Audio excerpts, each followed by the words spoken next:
opening the transcripts of the 2006 meetings, clearly show some of the nation's preeminent economic minds did not fully understand the basic mechanics of the economy that they were charged with shepherding.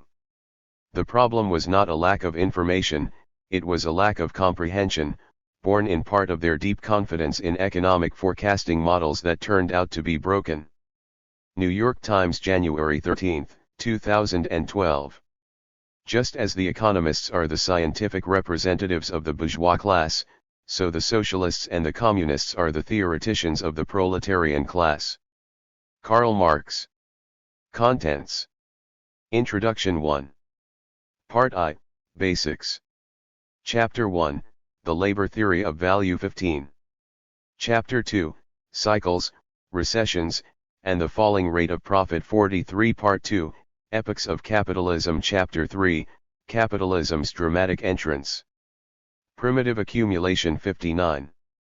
Chapter 4, The Epoch of Capitalist Decline and Social Revolution 71. Chapter 5, The Post-War Boom and Fictitious Capital 93. Chapter 6, State Capitalism 105. Part 3, The Socialist Goal. Chapter 7, Socialism or Barbarism 117. Chapter 8, What Marx Meant by Socialism and Communism 135. Conclusion, An Anarchist Critique of Marx's Political Economy 151. Appendix to Chapter 8, Malatesta's Method for an Anarchist Economy 165. References for further reading 177. Bibliography 181.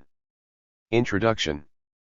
The world is facing major upheavals: political, military, ecological, cultural, and even spiritual.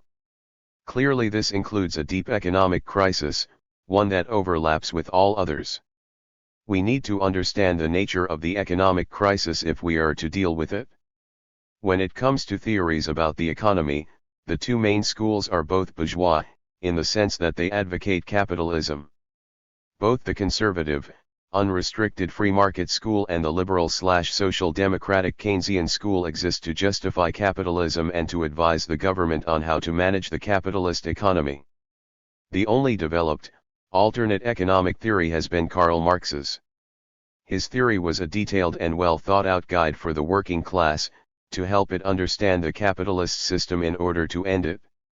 Other radicals, particularly anarchists, developed certain topics relating to economics, such as the possible nature of a post-capitalist economy. But no one developed an overall analysis of how capitalism worked as an economic system as thoroughly as Marx. Therefore I will be focusing on Marx's work, even though I am an anarchist and not a Marxist.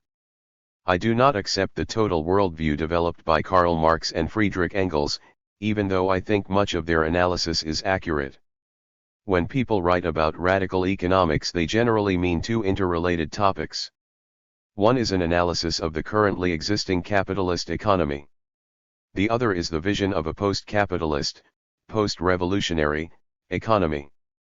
From these two topics, it is possible to develop a strategy for getting from one to the other. When it comes to an analysis of capitalist economy, Marx's economic theories are superior to others, including what there is of anarchist economic thinking. In an anarchist FAQ, Ian McKay writes that there are subjects anarchists have, traditionally, been weak on, such as economics. Anarchists have certainly made contributions, but there is no coherent anarchist economics in this sense. While Proudhon may have come closest, neither he nor other anarchists developed his insights into a full system comparable to Marx's work. However, when it comes to presenting a post-capitalist vision, a socialist goal, then anarchism, I believe, is superior to Marxism. This is not to deny that Marx made useful contributions, but nothing he or Engels suggested is as clear or coherent as the anarchist program. Taken together, the two theories are greater than the sum of their parts. I make no claims for originality. When there are differing interpretations of Marx's theory, I may take a minority position, but I remain focused mainly on Marx's concepts, as expressed in the three main volumes of Capital, the Grundrisse, and a few other works, and in the work of his close collaborator and comrade, Friedrich Engels. I will not engage the Marxist theories of post-Marx commentators, many of whom disagree with fundamentals of Marx's views, rejecting, for example, his labor theory of value and his analysis of the tendency for the rate of profit to fall. Many reject the idea that state capitalism is possible. In fact, most are de facto advocates of state capitalism, in the sense that most social democratic/reformist Marxists call on the existing state to intervene in the economy, in order to bolster capitalism, while most revolutionary Marxists seek to replace the existing state with a new state, replacing the bourgeoisie with state ownership while maintaining the capital/labor relationship. There are many introductions to Marxist economics, starting with Marx's own value, price and profit and his wage, labor and capital, and including vast numbers of more sophisticated works on the topic. Very rarely, though, has an anarchist written one for anarchists and other libertarian socialists.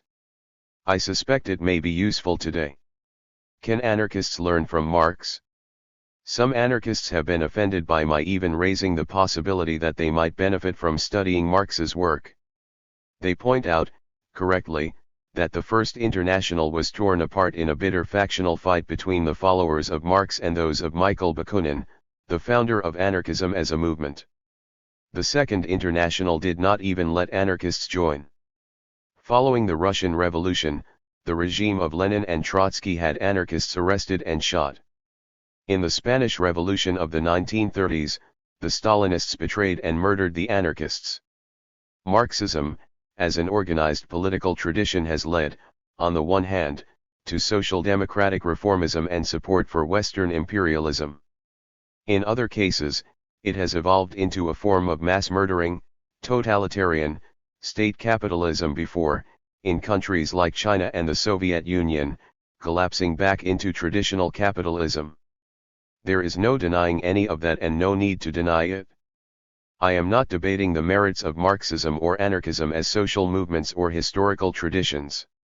Nor am I interested in trading tit-for-tat accusations about whether Marx or Bakunin had the more authoritarian personality, or whether Proudhon or Marx first came up with this or that economic idea. I am an anarchist, which should tell you which social vision I ultimately find more compelling. But that doesn't mean I cannot see the importance of Marx's critique of political economy. My goal is to help anarchist readers do the same. Even at an introductory and generalized level, Marx's theory presents a fairly accurate model of contemporary capitalism and its future. I hope revolutionary anarchists find this helpful. Both Marxism and anarchism grew out of the 19th century socialist and working class movements. Both had the same goals of the end of capitalism, of classes, of the state, of war, and of all other oppressions. Both focused on the working class as the agent of revolutionary change, in alliance with other oppressed parts of the population. Yet anarchists rejected Marx's concepts of the transitional state and a nationalized and centralized post-capitalist economy. They rejected his general tendency toward teleological determinism and his specific strategy of building electoral parties. Instead, anarchists sought to replace the state with non-state federations of workers' councils and community assemblies, to replace the military and police with a democratically organized armed people for as long as necessary, and to replace capitalism with federations of self-managed workplaces, industries, and communes, democratically planned from the bottom up. None of this has prevented many anarchists from expressing appreciation for Marx's economic theory. Historically, as McKay points out, both Bakunin and Tucker accepted Marx's analysis and critique of capitalism as well as his labor theory of value. Carlo Cafiero published his own summary of Capital in 1879. More recently, Cindy Milstein, an influential U.S. anarchist, wrote in Anarchism and Its Aspirations, more than anyone, Karl Marx grasped the essential character of what would become a hegemonic social structure articulated most compellingly in his Capital. To some extent, these anarchists believed that it was possible to divorce Marx's economic theory from Marx's political strategy. Some radicals argued that there were two sides to Marx's political and economic insights, and I agree. Marx could, at times, espouse visions that were libertarian, democratic, humanistic, and proletarian, while, at other moments, recommend more authoritarian, statist, and bureaucratic strategies. He could be alternately scientific and open-minded, or determinist and scientistic. Stalinist totalitarians managed to employ both sides of Marx's Marxism. They most obviously used the centralizing, authoritarian aspects, but Marx's positive, libertarian, and humanistic aspects also played a role, the ideological one of painting an attractive face over their monstrous reality. They have misled hundreds of millions of workers and peasants in mass movements that thought they were fighting for a better world. Does that mean that libertarian socialists should reject all of Marx's work, even the positive aspects? What would happen if we did? When it comes to economics, if we abandon Marx's system, we are essentially left with bourgeois economic theory, rationalizations of a social system that also has a history of bloodshed, mass suffering, tyranny, and 2 world wars. This is not a superior record. There has long been a minority trend within Marxism that has based itself on the humanistic and libertarian democratic aspects of Marx's concepts.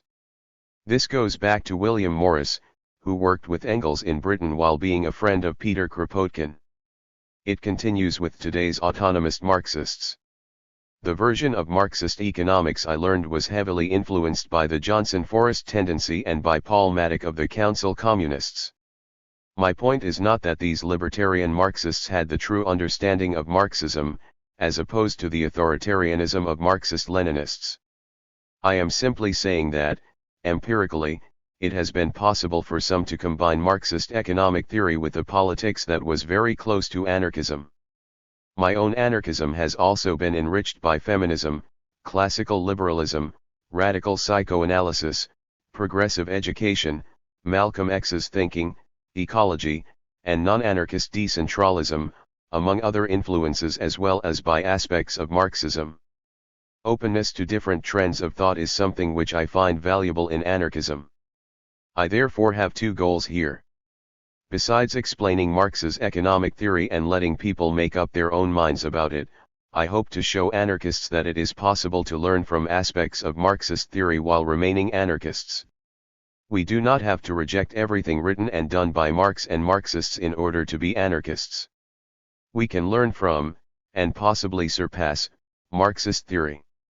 Marx and Proudhon. Anarchists often raise another complaint about Marx's political economy, that he did not invent his theory by himself but learned it mostly from other thinkers, including Pierre-Joseph Proudhon, the first person to call himself an anarchist.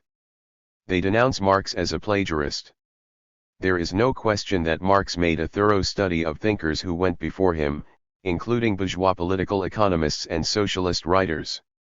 His writings, published and unpublished, often read like dialogues between himself and earlier economists. This is another part of what he meant by his critique of political economy. He claimed to go beyond them, but he never denied that he built on earlier thinkers. Some political economists he respected. Others he despised.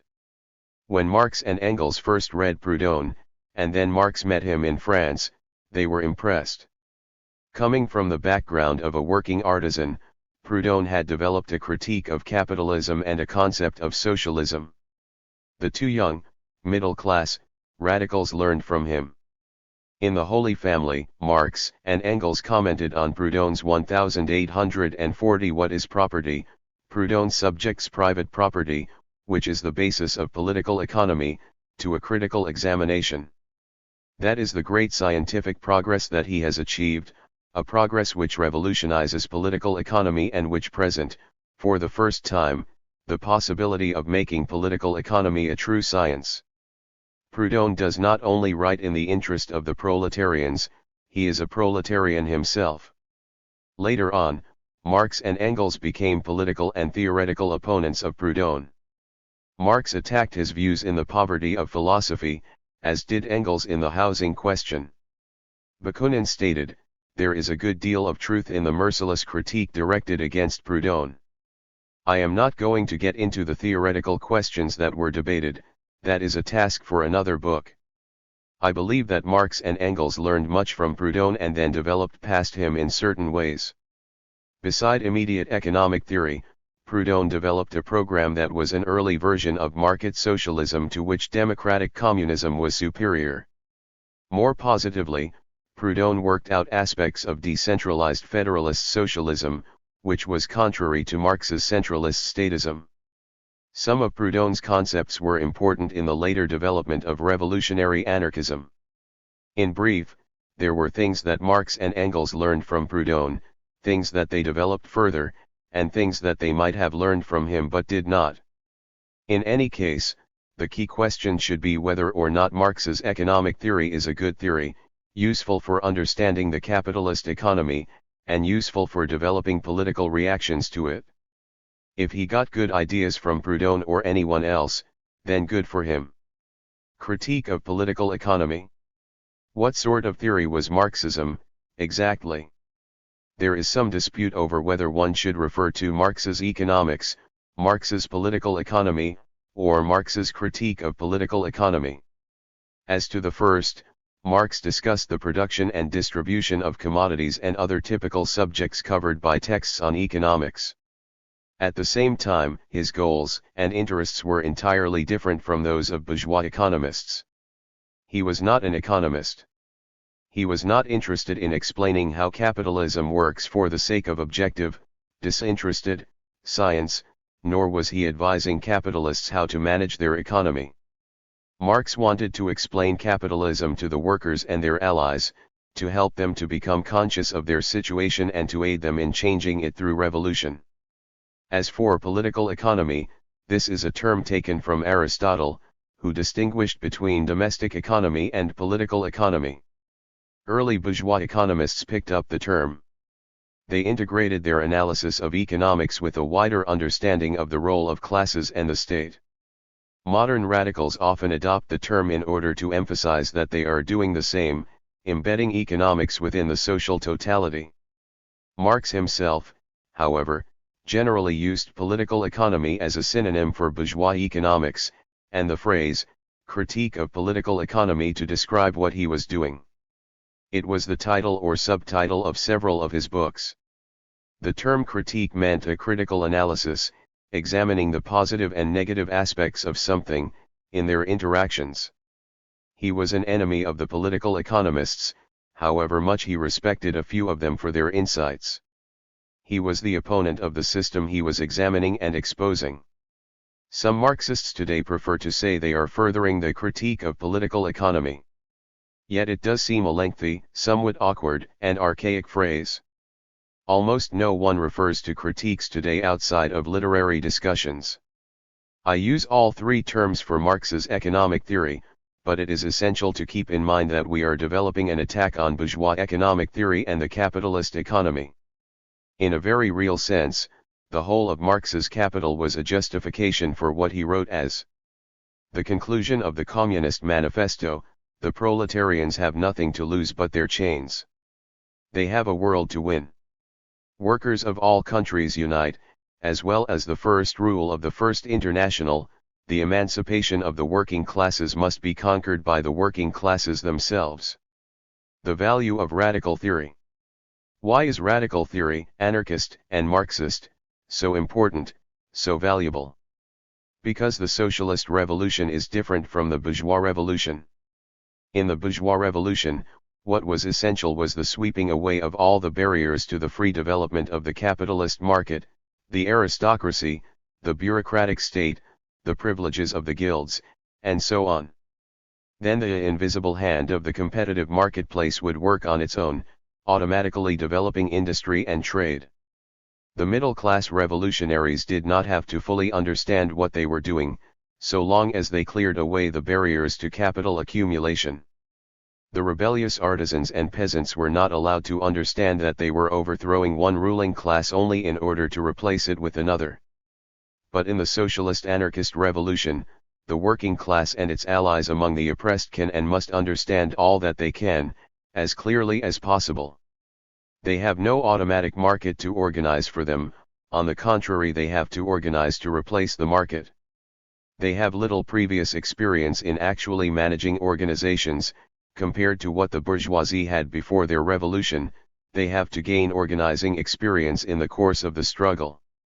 They are dealing with an interconnected industrial and economic social machine, which requires cooperation on a vast scale, therefore it needs the fullest democratic participation of everyone, at every level, and in every way. All this requires collective, democratic decision-making, class consciousness, and as much theoretical understanding as is possible, on as wide a basis as can develop. Therefore there is value in radical theory, including an anarchist understanding of Marx's critique of political economy. Part I, Basics. Chapter 1, The Labor Theory of Value. Marx's method. Before looking at Marx's theory, I should say something about his method. I will start with his belief that what we empirically perceive with our senses is just the surface of reality. The sun appears to go from east to west in the sky, over a flat earth, and we rightly guide ourselves by this when we travel for most distances, even though we also know that the earth is round and goes around the sun. When I touch the top of a table, it feels hard and solid, and in one sense, it resists the pressure of my hand. But it is also true that the table is mostly empty space composed of whirling subatomic particles.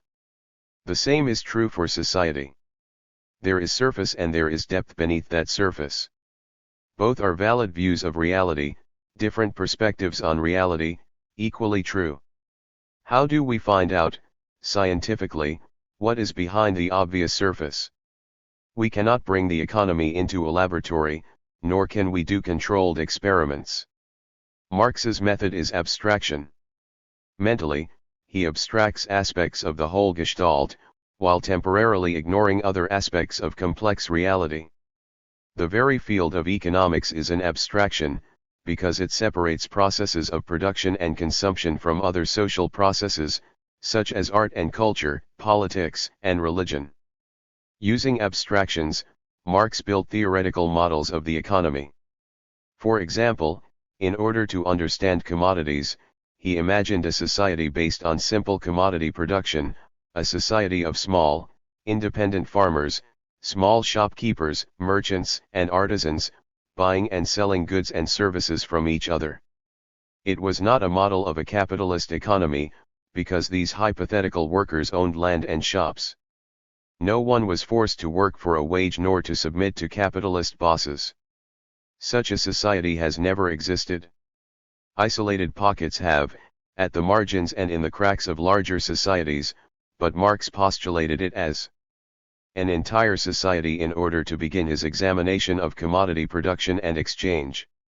Marx next imagined an economy with an industrial capitalist class and the modern working class, but with no landlords, no peasants, no merchant capitalists, no bankers, no middle classes, etc. Creating such a model, he explored how it might work. He wound the model up and watched how it ran. Gradually, he added more and more aspects of the actual society to his models, such as other classes, hoping to gain insight into how the whole, complex, messy, real society works. Abstraction has permitted Marx's critique of economics to remain relevant through a century and a half of further development. Despite changes, capitalism still survives and its basic structure is still in operation. Marx was looking for the underlying, recurring, patterns of mass behavior known as economic laws. But these laws never appear in pure form in any actual society. Their effects are interfered with, mediated, and countered by other forces. They show up in the long run, cumulatively, and in modified form. Therefore Marx repeatedly said that economic laws are more properly seen as tendencies. To see how they really work out, we must move beyond abstraction and analyze each situation in its concreteness. 3 factors. According to Marx, when we concretely analyze most societies, at least since the rise of class society, we see that economic systems historically have been based on various forms of inequality and oppression. Ours is no different, and the imbalances start right at the foundations. For bourgeois economists, production in every economic system requires 3 factors or inputs: land, labor, and capital. Each factor must be paid for and, under capitalism, this means rent for land, wages for labor, and interest for capital. Since, the economists tell us, all three factors contribute to production and all are paid for, there is supposedly no exploitation. Yet, if this three-factor model applies to all societies, it must apply to feudalism, to classical slavery, and to every past exploitative society. These were societies where ordinary people had to work longer and harder than they would have to survive, because most of their labor went toward supporting the ruling minorities. Marx claimed that this was also true for the modern working class, the proletariat.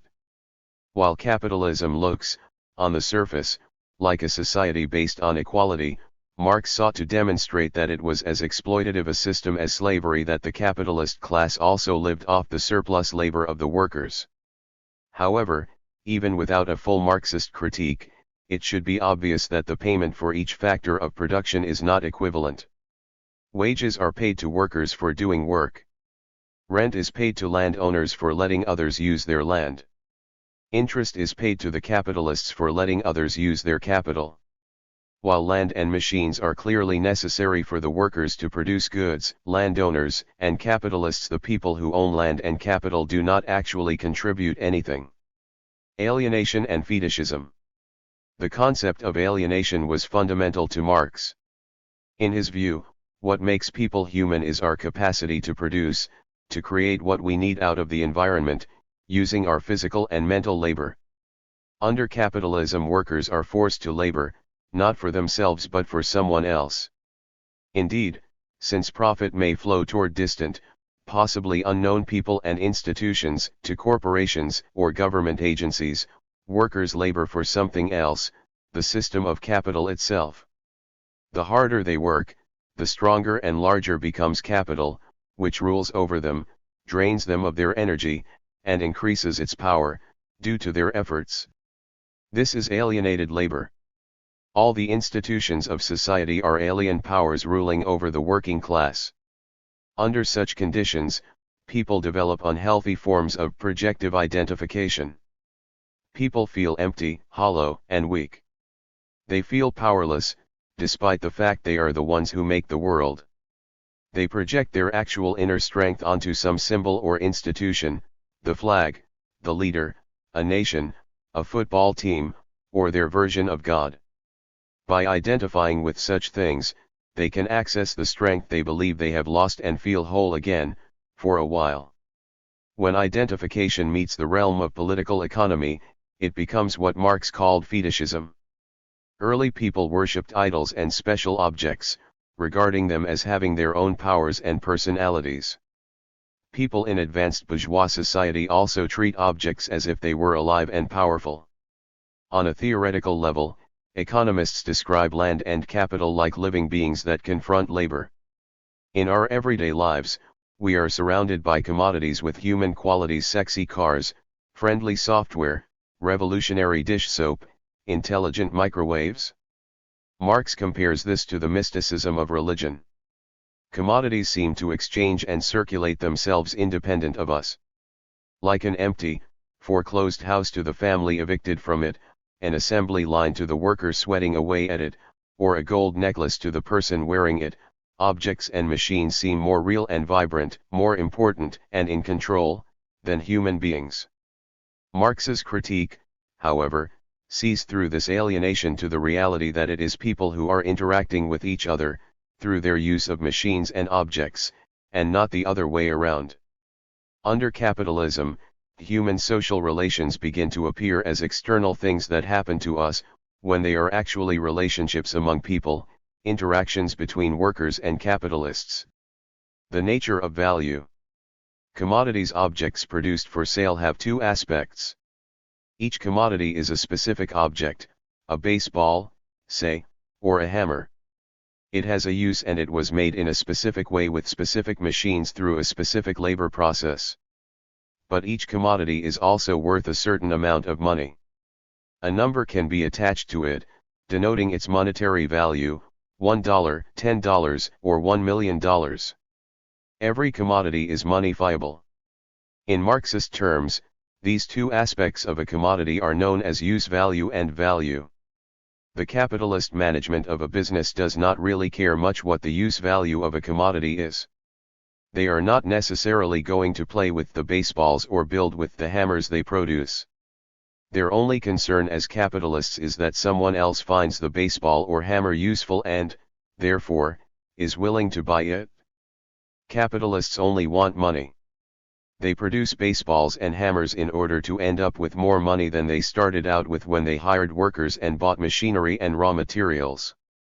They seek to expand the total value they have to accumulate ever more value, not to increase society's share of useful goods. As Marx writes of the capitalist's main drive, accumulate, accumulate. That is Moses and the prophets. Accumulation for accumulation's sake, production for production's sake. This is why capitalists are willing to kill the last whales. When the whales are gone, the capitalists will simply take their profits and invest in something else, such as cutting down redwoods. The commodities are more or less interchangeable, the important thing is the profit they generate. The question of how the value of a commodity is determined is absolutely central to Marx's economic theory. The process of answering it helps reveal the inner workings of capitalist society. So, what is this thing called value, this thing that all commodities have, which makes them able to have a monetary value? There is something which is not money in itself, but that can be expressed in money. Some claim that it is based directly on generalized utility.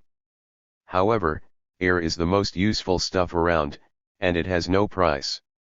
In an attempt to get around this problem, post-Marxist economists have developed the theory of marginal utility, which tries to combine use value with a measurement of how much or how little a consumer already has of a commodity and, thus, how strong the demand for it might be. Scarcity and satiety can make a difference in the short run. In 1996, there was a sudden mass desire for a particular Christmas gift, the Tickle Me Elmo doll. The manufacturers had not made enough for the market, so the price shot up. But over time, seeing that there were not enough dolls for everyone who wanted them, the manufacturers expanded production until they had matched demand.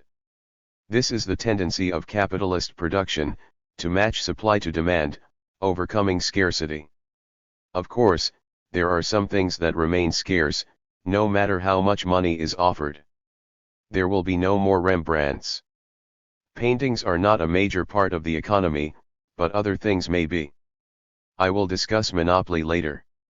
However, even leaving aside the tendency for supply and demand to balance themselves, the theory of marginal utility has another major drawback: the use value of any object is very subjective, enough so that it makes a very poor indicator of anything. Even regarding food and drink, which we all must have, people vary enormously in their tastes. How then does a society develop a unified set of prices for all objects? For Marx, what commodities have in common is labor. People work to produce them and, in a sense, commodities can be seen as condensed versions of the work that went into them. This, in an admittedly simplified form, is what is known as the labor theory of value, and it's really the only way of calculating value and price that makes sense.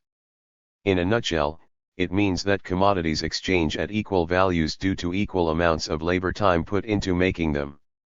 Marx himself never made an elaborate argument for his labor theory of value. He did not have to. Almost every political economist he read already used some version of a labor theory of value. It was common sense, especially because, unlike our semi-automated present, the ratio of human labor to machines was heavily weighted toward labor. It seemed intuitively obvious that labor created wealth. In fact, the bourgeoisie used theories of the centrality of human labor in producing value to attack their class enemies, the landlord aristocracy, as unnecessary parasites. Once the capitalists became the ruling class, Marx, Proudhon, and others used the labor theory of value to attack them as unnecessary parasites. At the same time, the ratio of machinery to labor expanded hugely, helping to obscure labor's role. This allowed professional economists to abandon the labor theory of value. At first, as we have seen, they tried marginal utility. When that proved inadequate, they mostly gave up having any sort of value theory at all. They stuck to the surface level of prices and ignored the issue of underlying value. Practical business people had never been very interested in value theories anyway. From value to price, labor, living and dead value is the foundation of monetary price and labor is the foundation of value. For this introduction, I am using value and exchange value interchangeably. Only human beings can add value to a commodity through labor. While it might seem as if a robot or baseball making machine does pretty much the same thing as a worker making balls by hand, the machine doesn't create value. The machine has value and can pass on increments of its value, but that's all. Let's say that a capitalist buys a baseball making machine for his factory and that the machine, over the course of its life, can manufacture 1,000,000 baseballs. With each baseball it makes, the machine uses up a portion of its value, what we call depreciation. That depreciated value is passed on to the baseball. A machine can only transfer portions of the value it already has.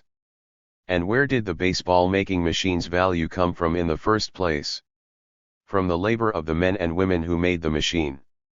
No matter how automated a production process appears, if you follow the value, you'll always find human labor at the end of the line, extracting raw materials, transporting and transforming them, not to mention continuously maintaining, repairing, and operating the machines. When capitalists invest in what is necessary to produce commodities, what they buy can be lumped into two categories. First are the raw materials that will be worked up into the final product, along with the tools and machines that will be used. Then there is the labor power of the workers hired to make the product.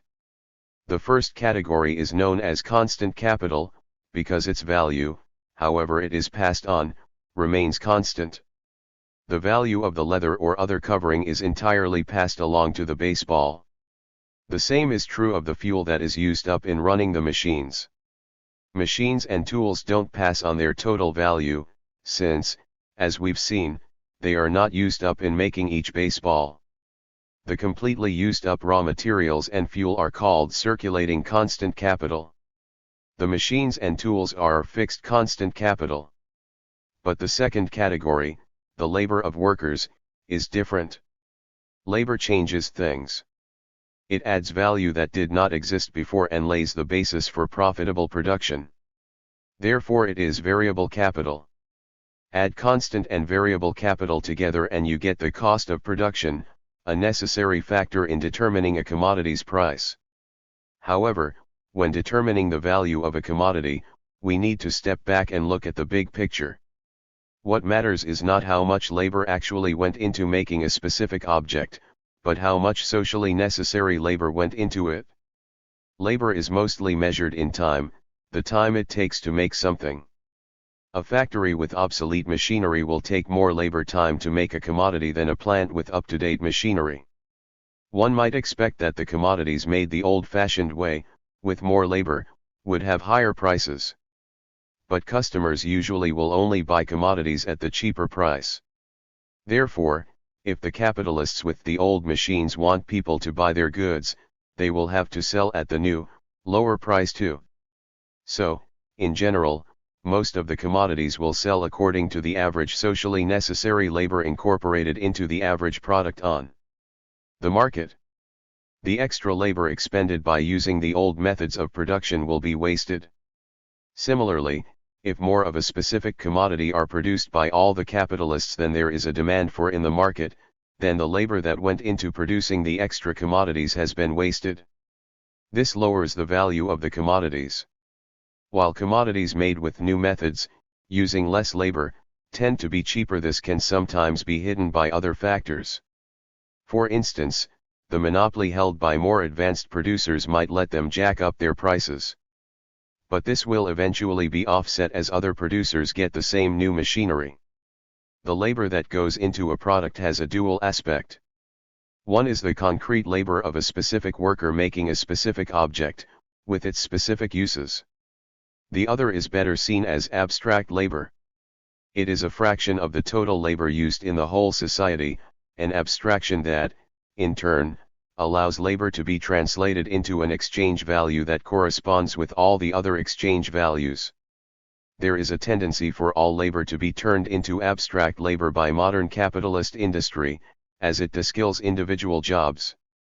The trend of capitalism is for every commodity to be made, not by one craftsperson at a bench, but by the labor of a large number of people, in a sense by the whole society. It is impossible to really say exactly how much each individual worker adds to a product that has gone through a whole factory, beginning with the raw materials worked up by masses of other workers. Each commodity really represents a fraction of the total labor of the collective workers of society. What really matters to the capitalists is their firm's total wage bill and the total amount of time it takes to make their products. The most peculiar commodity. Before going further in understanding the relation of value and price, let us look at the unusual commodity that is at the heart of capitalist production, labor power. Labor power is the ability of the worker to work, and it is a commodity because the worker must sell it to a capitalist. Labor itself, the actual swinging of hammers or washing of dishes, is not a commodity, because it is a process. The commodity that capitalists buy is the worker's ability to work, to use their hands and muscles, their brains and nerves, in the service of capital. They buy the capacity to work, not the work itself. Labor power is an unusual commodity.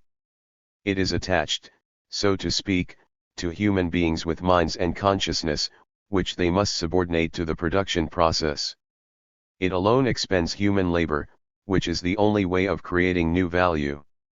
How do we determine the value of this unusual commodity? Following the law of value, its worth is based on the amount of socially necessary labor that goes into producing it, what it costs to reproduce workers every day so that they are able to show up at work. Classical political economists expected capitalism to drive down workers' wages to a biological minimum, whatever rock-bottom standard is necessary to just keep workers alive and able to breed a new generation of workers. Of course, as Marx pointed out, there are also cultural, historical, and moral factors that capitalists must take into consideration. On the one hand, modern industry requires a level of education and culture that was unnecessary when capitalism began. On the other, working people in each society are used to a certain level of food, clothing, shelter, medical care, culture, and entertainment, a standard of living. This is based on their country's history, which includes past struggles to prevent themselves from being driven down to a biological minimum. The value of labor power as a commodity is not something that is just imposed on the workers by the capitalists but is the result of an interaction, a two-sided struggle. Some workers are much more skilled than others, usually workers who have had years of training. This includes skilled blue-collar workers, but also many white-collar professionals who, like other workers, labor collectively for bosses who give them orders. Marx says that the economy treats the value of their labor power as worth several times that of the general value of unskilled labor power, due to their training. The fact that their labor is worth more adds more value to the product. In practice though, the collective labor process and the total labor market smooths out these differences in wages and salaries. What is significant to the owners of each capitalist enterprise is their total wage bill. This is a major part of their total costs and, therefore, of the eventual price they will charge for their commodities. As I will discuss later, the functioning of a capitalist society depends on its total production of value in all its enterprises, and this depends on the collective labor of all its workers whatever their levels of skill. Capitalists usually regard the workers' standard of living as too high. The capitalists would like to lower the working class's standard of living, to redefine the value of the commodity labor power and thus increase their own profits. But the bosses must be careful not to attack workers too directly, which might provoke resistance. But when the economy hits a crisis, the capitalist class may feel it is necessary to attack the living conditions of the working class, that is, to lower labor power's value if they can. An intensified attack on the value of the workers' labor power has been going on in the United States and other industrialized countries for several decades now. As we have seen more and more lately, when it cannot be done through peaceful, democratic means, the capitalists may eventually turn to state repression in order to attack the workers' standard of living. And, if the workers resist, this will deepen the economic and political crisis. Freedom and equality under capitalism. Unlike previous toilers, modern workers are free in some ways. Certainly, they are not owned by a master or lord, they are not slaves. Unfortunately, many other aspects of capitalist freedom are a bit more dubious. On the surface, in the labor market, workers meet capitalists as apparent equals. Capitalists sell their commodities to the workers, who buy them with money. Similarly, workers sell their commodity to the capitalists, who pay them money. Superficially, profits are not gained through exploitation, but by an apparently equal exchange. This formal equality corresponds with the formal equality of bourgeois democracy, where each citizen gets one vote in elections, regardless of race, religion, country of origin, or gender. Dig a little deeper, however, and things get more complicated. Discussing capitalist freedom, Anatole France wrote in 1894, "The law, in its majestic equality, forbids the rich as well as the poor to sleep under bridges, to beg in the streets, and to steal bread." Workers are also free in the sense that they don't own the machines, factories, offices, tools, raw materials, and land needed to do their jobs. They are free to sell their labor power to the capitalists who do own all those things, but if they refuse to do so, they and their families are free to starve, or at least to be driven to the wretched bottom of society. Capitalists control a crucial part of the production process and, under capitalism, workers must play by their rules in order to live. They have the freedom to choose which boss will exploit them and sometimes not even that. Once workers enter the workplace, even their formal equality is gone. Now the capitalists are in charge, giving orders, and the workers become subordinate, following orders. Whether or not workers can vote in government elections every few years, once inside the workplace for most of their waking lives they live under despotism. They can be fired at any time for almost any reason. Only the few who belong to unions have some limited rights, and it's important to remember that unions only exist because workers fought for them, not as a result of any bourgeois interest in equality. Once again, Marx's critique of political economy looks behind the surface of equality and democracy to the reality of capitalist despotism and to the reality of the workers' daily struggle against that despotism. From value to price, surplus value and profit returning to the relation of price to underlying value, my next step is to discuss the nature of profit and where it comes from. It is common to see profit as resulting from the process of selling or circulation. Each capitalist tries to buy needed materials cheap and to sell finished commodities dear at as high a rate as the market will bear. So profits seem to come from selling commodities above their values. This may be true in a limited sense, for individual firms. But it cannot explain how it works on a societal level for the whole capitalist class. That is because, for each capitalist who sells a product at a price above its value, there is someone else who is losing money by paying extra for it. This includes the same capitalist who buys needed materials to make this product in the first place. Everyone cannot sell commodities at a higher than justified level. The result would be inflation of overall prices, but not the creation of profit. All of which suggests we must look for the origins of profit in the field of production, not circulation. When bourgeois economists, and even many non-Marxist radical economists, try to explain profit in terms of production, they offer a seemingly obvious answer: profits come from the expansion of production. The idea here is that combining land, labor, and capital produces more commodities than previously existed. That more is the profit. Once again, though, this theory does not hold up very well. Suppose the workers in a factory produce 100 baseballs in 5 hours, but then new machinery lets them produce 200 baseballs in the same amount of time. Does this create a profit of 100 extra baseballs? Not really. It does create more use values, because there are more baseballs for people to use. But the capitalist owners are not interested in creating more useful things for people. They want more exchange value. If twice the number of baseballs are now produced in the same time, each baseball will be cheaper than before, perhaps 50% cheaper. Ignoring the costs of the raw material, 100 baseballs used to be worth 5 hours of labor, now 200 baseballs are worth 5 hours of labor. There are more things and more utility but not more exchange value. Without an increase in exchange value, there is no increase in total value and therefore no profit. For Marx, profit, like monetary price, is based on labor time. Workers toil for an agreed upon amount of time, let's say 8 hours a day, at an agreed upon wage, let's say $10 an hour, or $80 a day. At a certain point during their workday, they will have produced commodities with enough value to pay for their wages. They have produced $80 worth of baseballs, a figure equal to the value of their labor power for the day, the amount needed for their family's food, clothing, shelter, education, and cultural needs. That 2 hours was the necessary labor. But they do not stop working after 2 hours. They continue to work, with a break for lunch, for a total of 8 hours. Those final 6 hours are unpaid. They are surplus labor.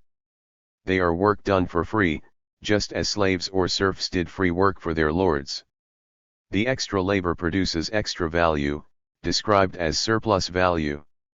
From this surplus value, created by the unpaid labor of the workers, comes the profits of the investors in an industrial enterprise, the profits of retail merchants, the loan interest collected by banks, the rent to landowners, advertising fees, taxes paid to the government, etc.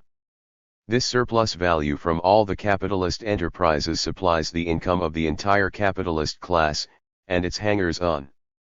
The capitalists use it for buying luxuries, but mostly for reinvesting in industry to expand constant and variable capital for the next cycle of production, which will create more surplus value, and more profit.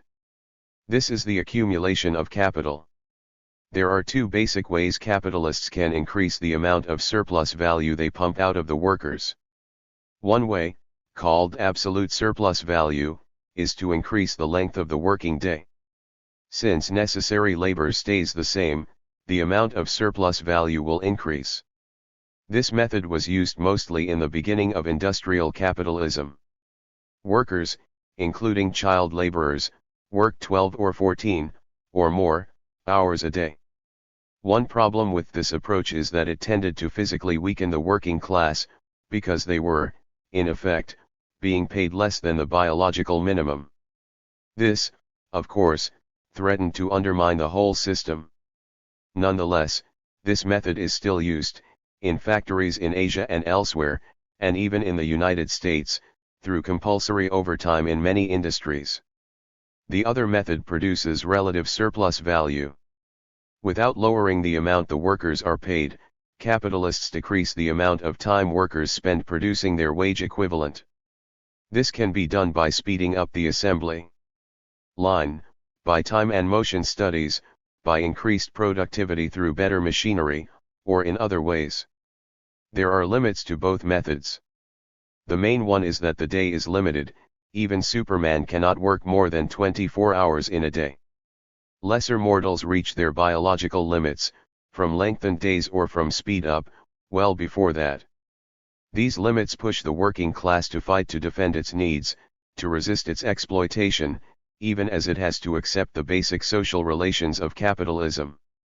And what does this have to do with price? The price we pay for a baseball, like the value of any commodity, is equal to the cost of constant capital plus variable capital plus surplus value. This is true for the individual commodity and for the mass of commodities, for one baseball or thousands. From value to price of production, however, this creates a conceptual problem. The ratio of exploitation is the ratio of surplus value to variable capital. Capitalists definitely care about this, they want to get as much labor out of the workers as possible. But what they are most concerned with is the ratio of surplus value to their total investment, which is constant capital plus variable capital. They do not care, nor are they even aware, that only living labor can create surplus value. They are only looking at their bottom line. Imagine two factories with the same number of workers working the same hours at the same rate of pay. They have the same rate of exploitation, of surplus value to variable capital. The two factories will produce the same amount of surplus value. Will the capitalist owners receive the same profits? Not necessarily. Suppose the two factories produce two different commodities, requiring different machinery and raw materials. Therefore each has a different amount of constant capital. Perhaps, one has a lot, one has a little. Here profit is surplus value as a proportion of the total cost of production.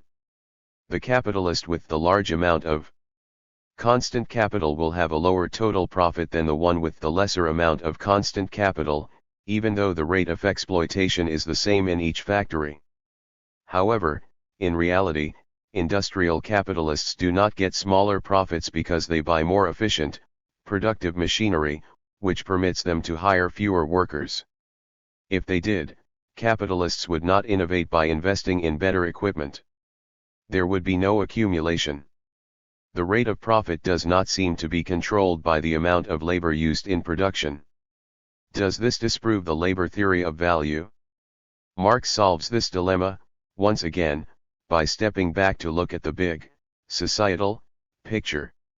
Industrial production that gets high rates of profit attracts other capitalists. These new capitalists invest in the profitable industry and expand production of its commodities. This competition drives down prices and therefore drives down profits. Eventually the profits are no longer especially high, they are about the level of the society's average rate of profit. The same thing, in reverse, happens in industries that have especially low rates of profit. Capitalists will withdraw from that industry, or they will just produce less. With fewer commodities being available to the market, the price will go up and so will the rate of profit per item. Eventually its profit rate will also be approximately at the average rate of profit. The way it works out, it is as though all the surplus value produced in society is pooled together and each capitalist producer gets to share in it, not according to their number of workers but according to their amount of invested capital. Marx calls this de facto sharing capitalist communism. There is an average rate of profit, which is the ratio of the total surplus value of a society to the total invested capital of society. So, we can now reconceptualize the value of a commodity as the price of production. This includes the cost of production plus an average profit. Actual prices fluctuate due to the multiple pressures of supply and demand in the market, but they fluctuate around the price of production. Capitalists will not sell commodities for less than they cost to make, nor below the average rate of profit. And selling them above the average rate of profit only attracts others to compete by underselling through lower prices. While focusing on production, Marx's theory does not deny the significance of subjective demand, which is central to the bourgeois economic theories. First, Marx says that capitalists will not produce commodities unless they believe that there is a market for them, that is, that the commodities have use value for someone with money to buy them. Second, Marx says that the labor used to make more commodities than there is a demand for is wasted and does not add to the value of the commodities. Third, the surface prices are assumed to fluctuate around the price of production, the fluctuation itself being due to rises and falls in supply and demand. One other major factor may influence prices. This is monopoly. If one firm dominates an industry, for whatever reason, or if a few firms do, they can set prices and not worry about competitors selling at lower prices. They can sell above the average rate of profit, taking an extra large share of the total capitalist class's surplus value. There are limits to this also. I will discuss monopoly in a later chapter. Now I have presented a simplified version of Marx's concept of how values get to be expressed as prices and how surplus value gets to be expressed as profits. And, in the process, Marx has revealed some of the inner workings of capitalist society, how the logic of the capitalist production process has specific social and political effects, including exploitation, inequality, authoritarianism, and most importantly, class struggle. Anti-Marxist economists focus on the relation between value and price as a central problem. They call this the transformation problem, although Marx does not actually see labor-time values as being transformed into monetary prices. Rather, he presents price and labor time as two ways of expressing value. The price of production is how the market reorganizes commodities' labor time values due to the pressures of competition, not the abolition of their values. As this is an introductory text, I am not going to review the attacks on Marx's value theory and the Marxist responses. Marx was not really interested in specific prices. He held that the total of all society's values, measured by socially necessary labor time, was equal to the total of society's prices. As mentioned, he held that the total of the surplus value was equal to the total of all profits, and that this could be used to find the average rate of profit. These were his key concepts. For Marx, the essential, defining, concept of capitalism is not competition, private property, nor stocks and bonds. It is the capital/labor relationship. On the one hand, capital is driven to expand and grow, to accumulate ever more value. He defines capital as self-expanding value. If a company does not continually expand, it will eventually be beaten by its competitors and go broke. If the capitalist class as a whole does not keep expanding, it loses domination over the proletariat.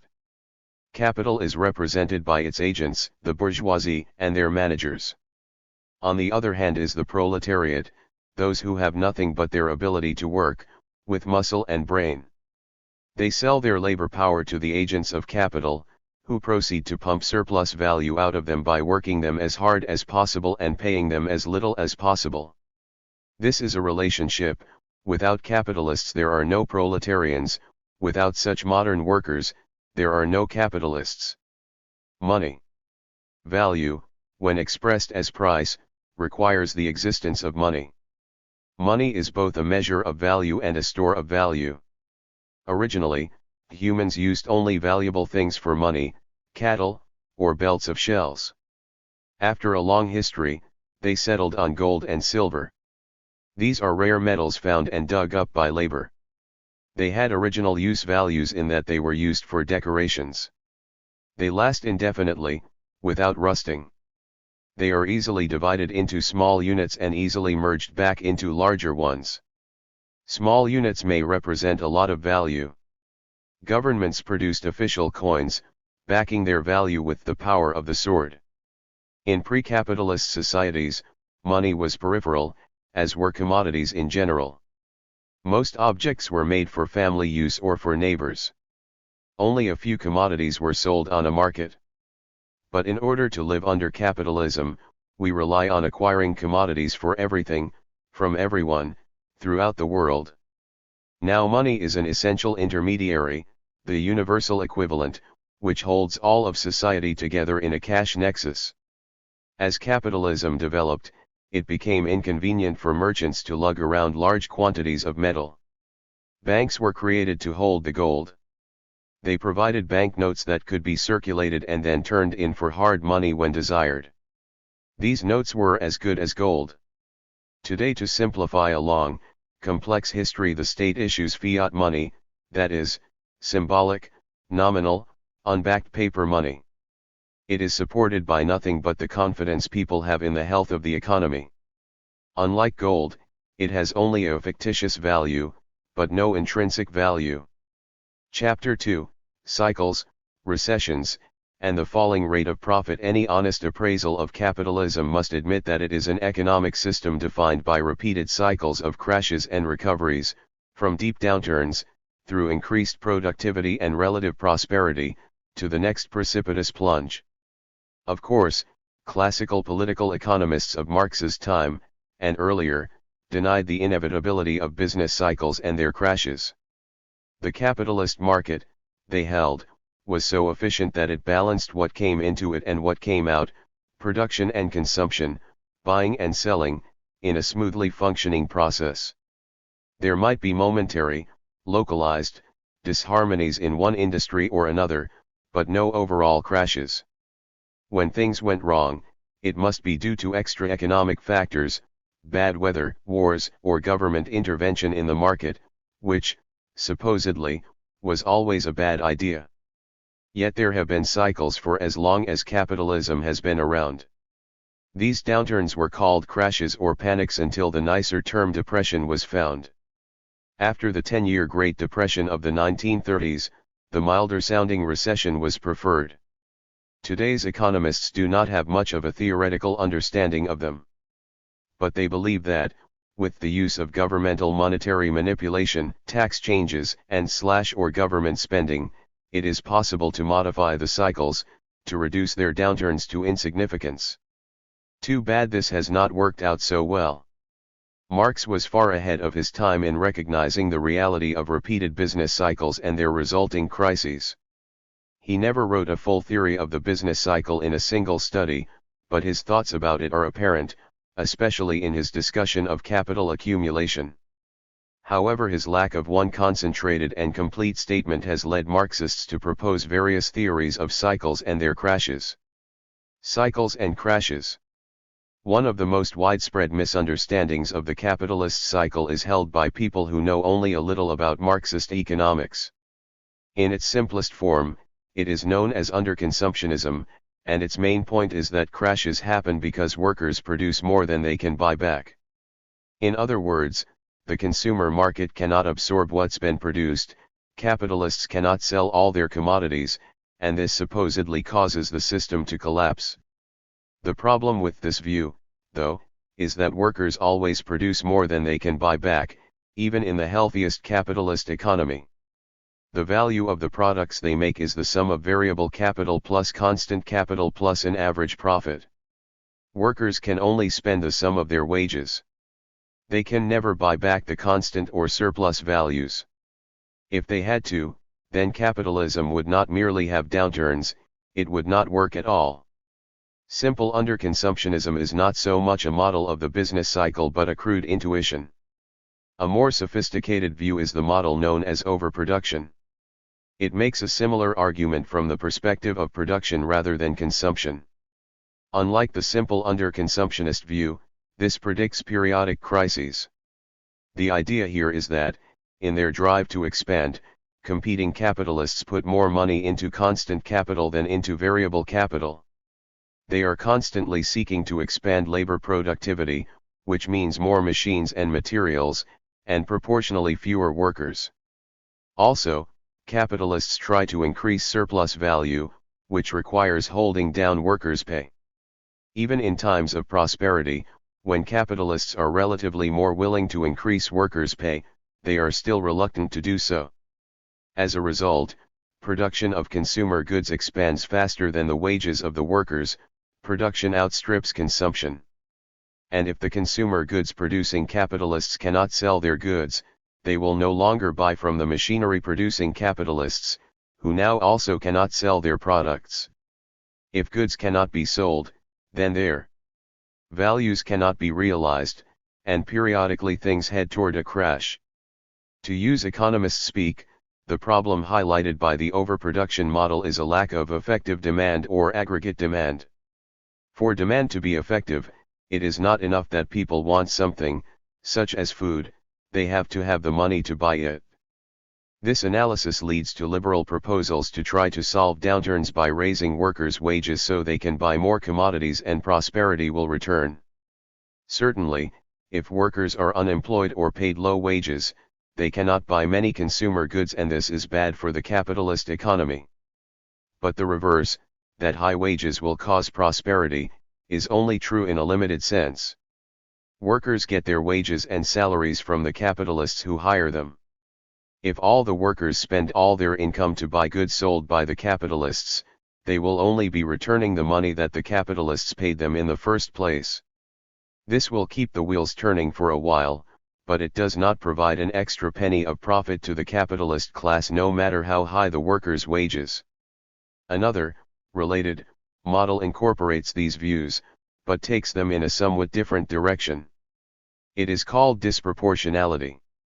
The capitalist system is a very complex system. To work, the different parts have to match up with each other. Not only must consumer goods production match the consumer market, but each commodity must match with its need. Everything has to happen to the right degree in the right order at the right time: raw materials, production of machinery, use of machinery, the right numbers of everything, the right amount of money for the different capitalists to buy the right product at each stage of production, the right workers in the right numbers with the right skills at the right wages, the right distribution of commodities, the right amount of credit, and so on. Each commodity has both a use value and a value, so each must fit into the complex process at the right time and in the right place. All this must happen despite the fact that there is no overall plan, just a number of competing capitalist firms. While the bourgeois economists speak of the market as a smoothly running mechanism, in fact it lurches forward with herky-jerky motions. Of course, it produces ups and downs, prosperities and recessions. There is much truth in each of these models of capitalist economic cycles. Certainly, if capitalists cannot sell what they produce, then there is a depression. But these concepts leave out what needs to be at the center of any analysis of capitalism: how profit is created in the first place. This is what drives all capitalist production, what it is all about, and it makes all the difference. If the production of profit is very high, then the capitalists will expand, hiring more workers and being more willing to increase their pay. This will expand the consumer market. Meanwhile, in order to expand, they will be more willing to buy materials and machines from each other. Higher profits prevent overaccumulation and underconsumption. Similarly, higher profits counter disproportionalities. It greases the wheels. With more profits, things go smoother and match up better. Conversely, lower profits have the opposite effect, increasing overproduction and disproportionality. There seems to be too much of some commodities only because there is too little, namely too little surplus value has been produced. The tendency of the rate of profit to fall. Each capitalist firm seeks to raise its profits by using the most modern technology, the most productive methods. This means investing in more and better machinery, in order to raise each worker's productivity. They may hire more workers as they expand, but they will buy even more machinery and raw material to go through it. The expansion of constant capital is actually an attack on the working class, an effort to decrease capitalists' reliance on the workers. As a result, a company's workers will produce more goods in the same amount of time, each good cheaper than the competitor's version. The owners of the factory can flood the market with their cheaper goods, although they may charge a higher markup than their competitors. They will win a larger market share and make a bigger profit, which is the whole point. Their greater investment gets them a larger share of the total surplus value produced by all the capitalist firms. Eventually, competitors will catch up with them by also installing new machinery. Or the competitors will go bankrupt. Either way, the original initiators will have established a new normal for productivity levels in the industry. While this individual factory makes a larger profit, it actually contributes a smaller proportion of surplus value to society's pool than before. Profit is nothing but the unpaid labor of the workers.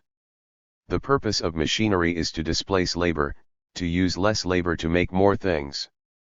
Factory owners may have more surplus value because they hire more workers, but they have bought even more machines, so the ratio of surplus value to the total investment goes down.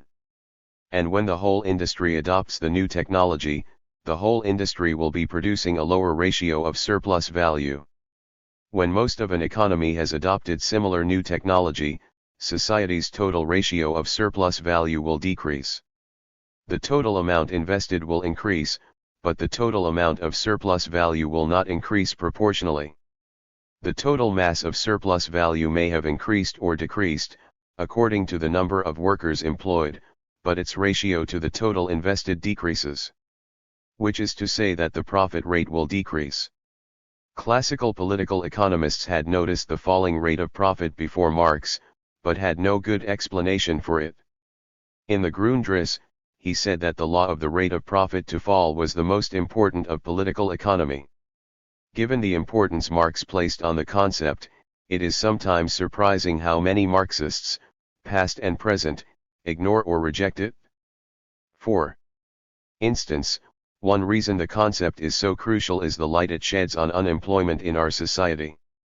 The whole point of increasing machinery in production is to decrease the amount of labor used. Higher productivity forces out labor. This creates a pool of unemployed workers, a surplus population that Marx calls the reserve army of labor. That reserve army may increase and or decrease, but it is always there, part of the basic logic of capitalism. Some are immediately available for work. Others are busy elsewhere but can be called upon if more workers are needed. This includes poor peasants and also women homemakers. Women may be attracted into the labor force when there is a shortage of labor. But most can be pressured back into the families when no longer needed. At least that has been the history so far. And some people are simply mired in poverty and long-time unemployment, the stagnant reserve army.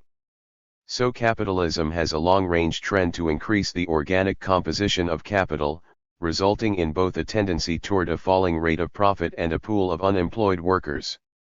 Healthy recessions. The rate of profit affects the business cycle. As the economy expands after a downturn, the rate of profit first goes up. But once the cycle reaches its peak, the rate goes down. New machinery increases the organic composition of capital overall, which causes the rate of profit to decline. Shortages of workers temporarily increase as production expands, as do bottlenecks caused by a lack of skilled workers, and capitalists have to raise the pay of at least part of the working class. Workers are more likely to strike for better wages and conditions, and the capitalists are more willing to give in. This too lowers the rate of profit. To keep their profits coming in, capitalists borrow money from banks and from each other. Debts pile up. They speculate, invest in shaky schemes, and buy into bubbles. This is made easier by the split in the economy between the actual commodities, the factories, and other things that embody value because they are made by people, and the pieces of paper that denote wealth and the ownership of those things. Stock certificates provide capitalists with claims on surplus value. They are bought and sold with little relationship to the actual workplaces and work processes where value is created. In Marx's terms, these are fictitious capital. We'll discuss this in more detail in the next chapter. Finally, there is a crash. And a good thing too. The recessions are essential for the profitability of the capitalist economy. Weak companies, with old-fashioned technology, go bankrupt. Their technology is either to be junked or bought up cheaply by better-run companies. Machinery in general becomes cheaper during the downturn. So does labor power. More people are unemployed, workers will be forced to accept lower pay. Overproduced goods are sold off. Debts and speculations are wiped out in bankruptcies. Stronger companies buy up resources from weaker ones, creating larger corporations. All these factors clear the way for a more profitable economy. And, so, there will be a new upturn, moving toward a new period of prosperity. The collapse of the crisis was essential for clearing out the deadwood and preparing for the new and bigger upturn. Counter-tendencies to the falling rate of profit. There are counter-tendencies to the tendency of the rate of profit to fall, some of which we'll revisit in the chapters ahead. The business cycle, particularly the downturn, mobilizes these counteracting tendencies and restores profitability. One such counter-tendency is the fact that the rate of turnover, from investment to the sale of products to reinvestment, varies from industry to industry. In itself, this may cause disproportionality. But the more rapid the turnover, the higher the rate of profit. Imperialism, in its various forms, also increases profits. It brings in commodities from poorer countries with lower costs and bigger profits than can be produced at home. However, the main counteracting tendencies involve the very expanded productivity that causes the rate of profit to fall in the first place. Expanded productivity makes cheaper commodities. If this becomes widespread, then the constant capital bought by the industrial capitalist also becomes cheaper. If the capitalist makes the same profits as before, they are now in ratio to cheaper investment costs, therefore the rate of profit goes up. The same is even more true for the other costs of the industrial capitalist, the workers' wages. As productivity increases in general, the goods that workers buy to maintain and reproduce themselves become cheaper. The food, clothing, healthcare, shelter, entertainment, and education that make up the cost of the commodity of labor power, all cost less labor to make. It is now possible to lower wages and still for a time maintain workers' standard of living. The use value of the goods they earn remains the same or even increases while the exchange value of their pay goes down. So surplus value increases, without necessarily immediately lowering the standard of living of the workers. This trend makes it possible for workers in a more industrialized country, with a higher standard of living, to be just as exploited as workers in a poorer country, that is, they may have a higher standard of living but still get the same low proportion of the values they produce. Whether this is so needs to be determined by examining more than their standard of living, which can hide what is really going on. Capitalist firms get larger and larger, more and more concentrated. This does not directly counteract the fall of the rate of profit. But it does produce larger amounts of surplus value in one place. This goes a long way toward counteracting the immediate effects of the falling rate. On the other hand, the larger enterprises get, the more capital is needed for investing in them, which a falling rate of profit makes it harder to acquire. The tendency of the falling rate of profit is a major factor in the business cycle, behind disproportionality and overproduction. Historically, the biggest counter-tendency to the falling rate of profit is the inevitable downturn phase of the cycle, which restores capitalism to profitability. So the system lurches forward. Do all these counteracting effects compensate for the falling rate of profit enough that, over the long run, it is no longer a threat? No. Over time, the organic composition of capital slowly increases, despite every counteracting tendency. John Henry may have used a sledgehammer, but he was beaten by the steam drill, which has since been replaced by even more powerful equipment. Shovels have been replaced by earth-moving machines as big as houses. Steel puddling has been replaced by almost fully automated factories. Horses gave way to trucks, railroads, and airplanes. Paper and pencils to computers. True, the difference in value between a shovel and an earth-moving machine may be less than their difference in weight. Yet the tractor does cost much more. And the number of workers needed to dig the same size hole has gone way down. This creates a long-term trend toward a lower rate of profit, even though it is repeatedly counteracted by modifying factors. The trend shows itself in an eventual decline in the rate of accumulation over time. Part 2, Epochs of Capitalism. Chapter 3, Capitalisms. Dramatic entrance, primitive. Accumulation. For Marx, capitalism has a beginning, a middle, and an end. Let me start at the beginning. According to the classical political economists, when they dealt with the question at all, capitalism began with small businesses in the nooks and crannies of feudalism. These were artisans and merchants. As this story goes, these businesses gradually made more money for their owners' accumulated capital until they could afford to hire some employees. The first workers were available to be hired because they had not been as industrious as the original business people. As in Aesop's fable, the workers were lazy grasshoppers, while the original capitalists were hard-working ants. Eventually, the capitalists became rich enough to displace the feudal lords. To begin with, this quaint story of capitalism's natural evolution overlooks the violent upheavals that paved the way to a new economic system, the Cromwellian British Revolution, the US Revolution, the French Revolution, the South American and Caribbean revolutions, and the failed 1848 European Revolution. Still, Some of the story is no doubt true.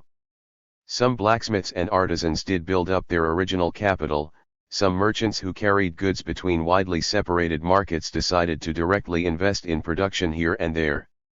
However, this misses early capitalism's main dynamic, war upon the working population. In actual history, it is notorious that conquest, enslavement, robbery, murder, briefly force, play the great part. In Capital, Marx called this time a prehistoric stage of capitalism. Borrowing from Ricardo, he described its nature as one of primitive accumulation. For capitalism to begin on a large scale, even in only one country, it needed two things: the accumulation of masses of wealth in the hands of a few people who could invest it, and secondly, free workers available for work in factories and fields under capitalist discipline. This created the capital/labor relationship. In Europe, these two things were achieved through violence, both legal and illegal. Starting in earnest in England in the 18th century, but part of a pattern reaching back to the 16th, a series of laws, known as enclosure acts, drove peasants off the land by dismantling traditional land rights. Lands once held communally and open to all people for grazing livestock or mowing hay were fenced off to become the private property of wealthy landowners. This was by no means a natural process. Soldiers and private thugs burned villages and forced people to abandon their main source of livelihood. Once self-sufficient farmers were now forced to wander the roads looking for ways to survive. Additional laws were passed that ever further restricted people's options, cut benefits to the poor and unemployed, and inexorably pushed peasants toward the capitalists' factories and fields as the only way to live. Pre-capitalist forms of wealth, such as land, goods, or even people, were turned into commodities, wealth that could be bought and sold on the market. On a world scale, primitive accumulation meant that European rulers seized entire continents and subcontinents in the Americas, India, other parts of Asia, Australia, and Africa. Black people were forced into slavery far from their homes while Native Americans faced genocide. European people were settled on distant land once owned by others. The Asian Indian economy was destroyed by foreign imports, even as natural resources were robbed from them. Marx was aware of the interaction of class, nationality, and race in the origins of capitalism.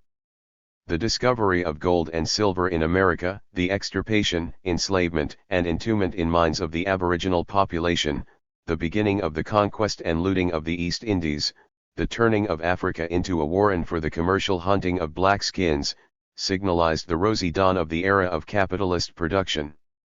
These idyllic proceedings are the chief moments of primitive accumulation. Marxists, and even Marx himself, have criticized anarchists for supposedly underemphasizing the role of economic forces and overemphasizing the power of the state. But when discussing primitive accumulation, Marx was quite clear about the key role played by the state and other forms of organized violence. While capitalism may be said to have created the modern state, the state may also be said to have created capitalism. In Capital, Marx wrote of the power of the state, the concentrated and organized force of society, to hasten, hothouse fashion, the process of transformation of the feudal mode of production into the capitalist mode. Force is, itself an economic power. The anarchist Peter Kropotkin writes of the same period, the role of the nascent state in the 16th and 17th centuries in relation to the urban centers was to destroy the independence of the cities, to pillage the rich guilds of merchants and artisans, to concentrate in its hands the administration of the guilds. The same tactic was applied to the villages and the peasants. The state set about destroying the village commune, ruining the peasants in its clutches and plundering the common lands. If not precisely the same as Marx's concept of primitive accumulation, this describes the same process. This conception of primitive accumulation might seem to contradict a class theory of the state. If the state is always an agent of one class or another, then these initial tasks of capital accumulation would require rule by capitalists. But capitalists did not exist, or at least did not dominate the state, during the late medieval feudal period. However, Both Marx and the anarchists reject a simplistic concept of history. They never claimed that capitalism and its ruling class sprang fully grown out of a suddenly dead feudalism. Rather, it slowly gathered strength over centuries. There had been a gradual expansion of markets, an increase in the use of money, the growth of a layer of merchants and wealthy business people, divisions among the feudal aristocracy, and a growing state that strengthened itself by balancing among various class forces, including the nascent capitalists and the dying and/or changing aristocrats. Under these conditions, proto-capitalist forces were able to use aspects of the state to forcefully help along the development of the new economic system. Women under capitalism. Marx did not directly discuss the effects of primitive capitalist accumulation on gender. However, his concept of primitive accumulation is directly relevant to understanding the history of women, and the role of women is essential for understanding the origins of capitalism. As with the enclosure of the commons, women were forced from their traditional roles into new ones within the emerging capitalist economy. As feminist historians and specialists in religious and medieval history have shown, the 16th and 17th centuries saw a widespread persecution of witches in Europe and North and South America. The bloodbath, led by the church, but including state authorities, claimed that its victims were members of a heretical sect, composed almost only of women, which supposedly worshipped the devil. Special tribunals were set up, methods of torture were standardized, and witch-hunting manuals were published. The numbers of women persecuted is unknown. Some estimates run into the millions, but the best estimate is that, over 3 centuries, about 200,000 were accused of witchcraft, of whom 100,000 were killed. It is impossible to know how many of these people were just women someone disliked, how many were midwives or herbalists, how many were practitioners of pre-Christian religions, and how many were genuine worshippers of the devil. What we do know is that the witch hunt was a prolonged attack on half the population, mostly focused on poor women in the cities and countryside. The campaign was part of general misogynist sentiments promoted by the church and state. In a society already undergoing alarming changes, it whipped up hysteria and misdirected people's fears and angers away from the rich and toward other poor people. It divided working people, causing men to cling to male privileges even while their general conditions were being undermined. It drove women out of the traditional workforce, preparing them to become modern housewives and part of the modern working class. This was an essential part of the process of primitive accumulation. The oppression of women, as specifically developed at the origins of capitalism, continued and continues as capitalism evolved. While Marx does not discuss the role of women in the capitalist economy, it is implicit in his theory. Female waged labor, like child labor, was common in British industry in the 19th century. In Capital, Marx describes their actual conditions in the factories and mines. He notes that they were paid less than men for the same work. That much, at least, remains the same today. But there was another, and more fundamental role for women, which applies to them as non-waged members of the working class. The working class as a class is broader than those who are immediately employed. It includes children, the unemployed, the retired, and wives and mothers who labor in the home. The wages paid for workers' labor power cover what they need to recuperate, to rest up and be able to work another day. It fell, and still mostly falls, on women as homemakers or housewives to see to it that the men regain their strength. The price of the wage also covers raising children, the new generation of workers.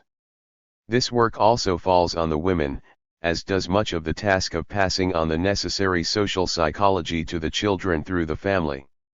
In The Origin of the Family, Private Property and the State, Engels describes this reproductive work of women as being as much part of the base of society as industrial production.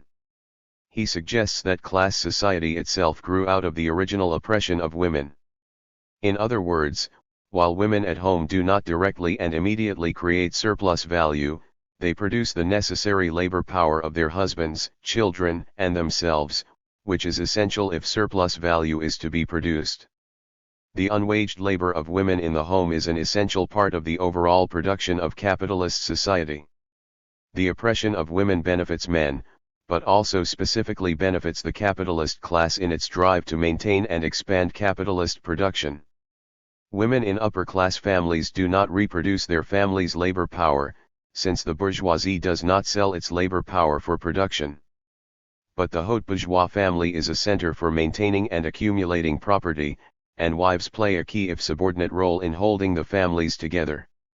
Meanwhile, they help instill in the next generation the necessary social roles that allow family members to serve as the personification of capital in their turn. This is not, of course, an adequate analysis of women's oppression, but it is clear that the oppression of women, in the family and in the workplace, is thoroughly intertwined with capitalist exploitation as it had been with pre-capitalist forms of exploitation. African American oppression. Primitive accumulation also involved a vast expansion of African enslavement in the Americas. Africans were kidnapped and forcibly brought to the Americas to serve as a form of worker, namely as slaves. It was a very distorted form of capitalism, since the slaves were obviously not free labor. But they produced commodities for the world market and were integrated into world capitalism. This primitive accumulation of human bodies and human labor lasted into the 19th century and was only ended through revolutionary violence in various countries. With the end of slavery, African Americans served two purposes for capitalism. On the one hand, they were a pool of low-wage labor, available for super-exploited work that is, due to their vulnerability, the value of their labor power commodity was below that of the rest of the workforce. On the other hand, they were used to divide and weaken the entire working class, due to the prejudices of the white workers and their acceptances of petty privileges, at least as compared to African Americans. This is a major reason why U.S. workers achieved many fewer social benefits than the workers of Europe in the period after World War II. The civil rights and black liberation movement resulted in many improvements, but African Americans are still racially and economically oppressed in capitalist society, still concentrated in the working class at the bottom of capitalist society. Capitalism does not seem to be able to end its racism. Primitive accumulation's destruction of the environment. Marx and Engels understood that early capitalism was destroying the biological environment. Human labor was, for them, the way humans interact with nature, satisfying human needs while maintaining a biological balance. They saw this as a metabolism between humans and nature. But capitalism, they believed, had developed a rift in the metabolism. The most important factor, to them, was the split between city and country, between industry and agriculture. This division had been noted by a number of utopian socialists before them, as well as by bourgeois agronomy specialists. Kropotkin and other leading anarchists were also to raise this as a problem, well before the modern Green Movement. Farms and cities were increasingly separated. Agriculture drained the soil of nutrients. They had once been returned to the soil through local consumption of food and the use of animal and human manure, but now animal and plant nutrients were shipped over increasing distances to cities. Their eventual waste was not returned to the land, but polluted cities and the rivers and lakes around them.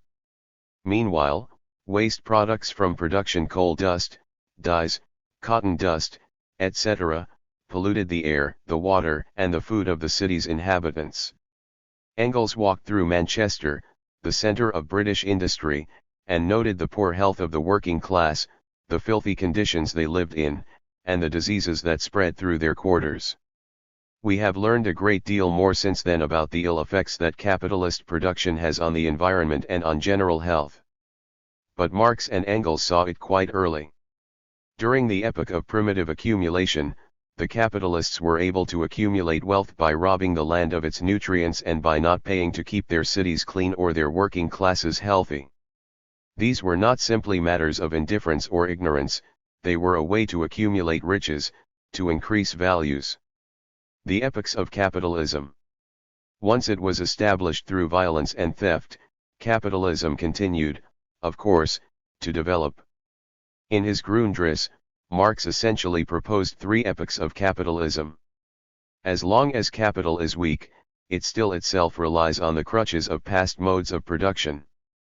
As soon as it feels strong, it throws away the crutches, and moves in accordance with its own laws.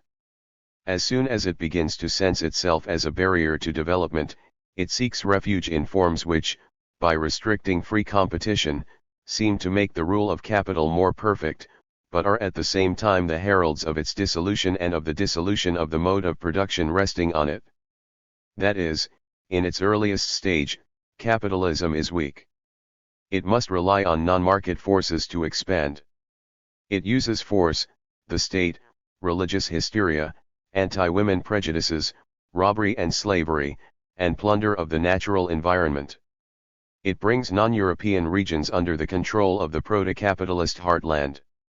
This process began as far back as the 14th century, but reached its high point in the 16th to 18th centuries.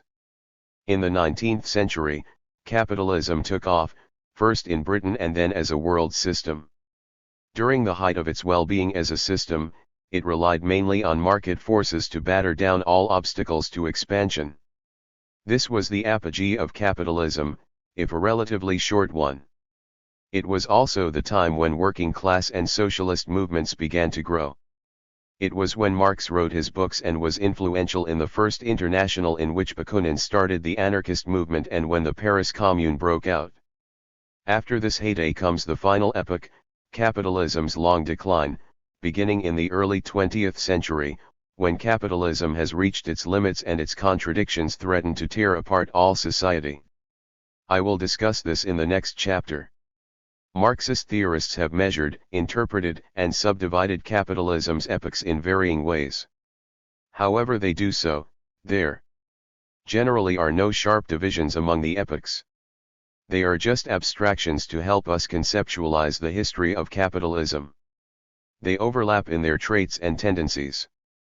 Primitive accumulation, including violence by the state, continued during the height of market capitalism and has expanded again during the final epoch of capitalist decline. Chapter 4, The Epoch of Capitalist Decline and Social Revolution.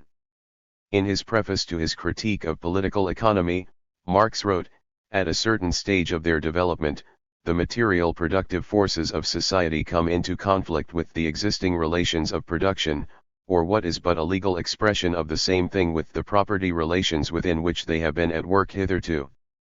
From forms of development of the productive forces these relations turn into their fetters. Then begins an epoch of social revolution. Every previous social system reached an end and the same will be true of capitalism. Capital's powerful technology has become so vastly productive that it no longer fits within the confines of a system based on private ownership, class conflict, competition, and national borders, all of which developed to serve an economy of scarcity. Production for profit holds back the production of useful goods for all.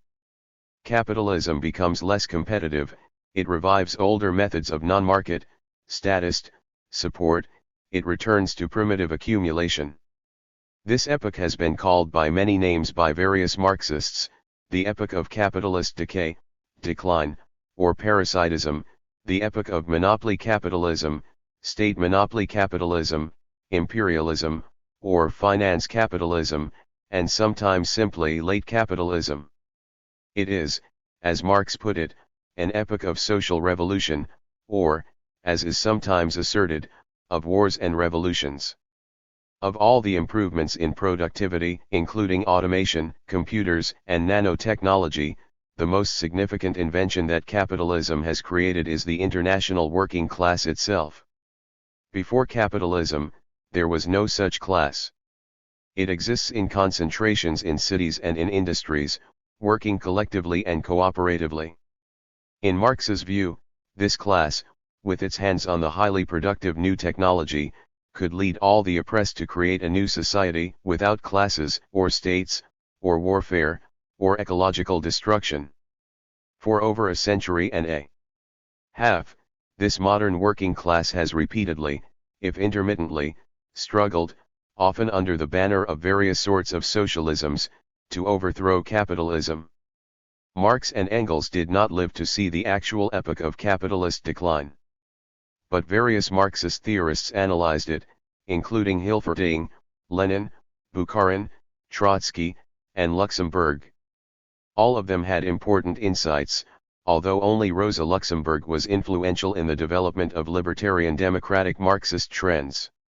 However, I am going to stick as close as possible to the actual theories of Marx and Engels. From 1914 through 1945, it was easy to believe that Marx had been correct in describing an epoch of capitalist decline. First, there was the historically unprecedented First World War. This was followed by the shallow prosperity of the 20s and then by the worldwide, decade-long, Great Depression. There were revolutions and near-revolutions throughout Europe. The Russian Revolution was the closest to being successful, but other revolutions failed in Germany, Italy, and Eastern Europe.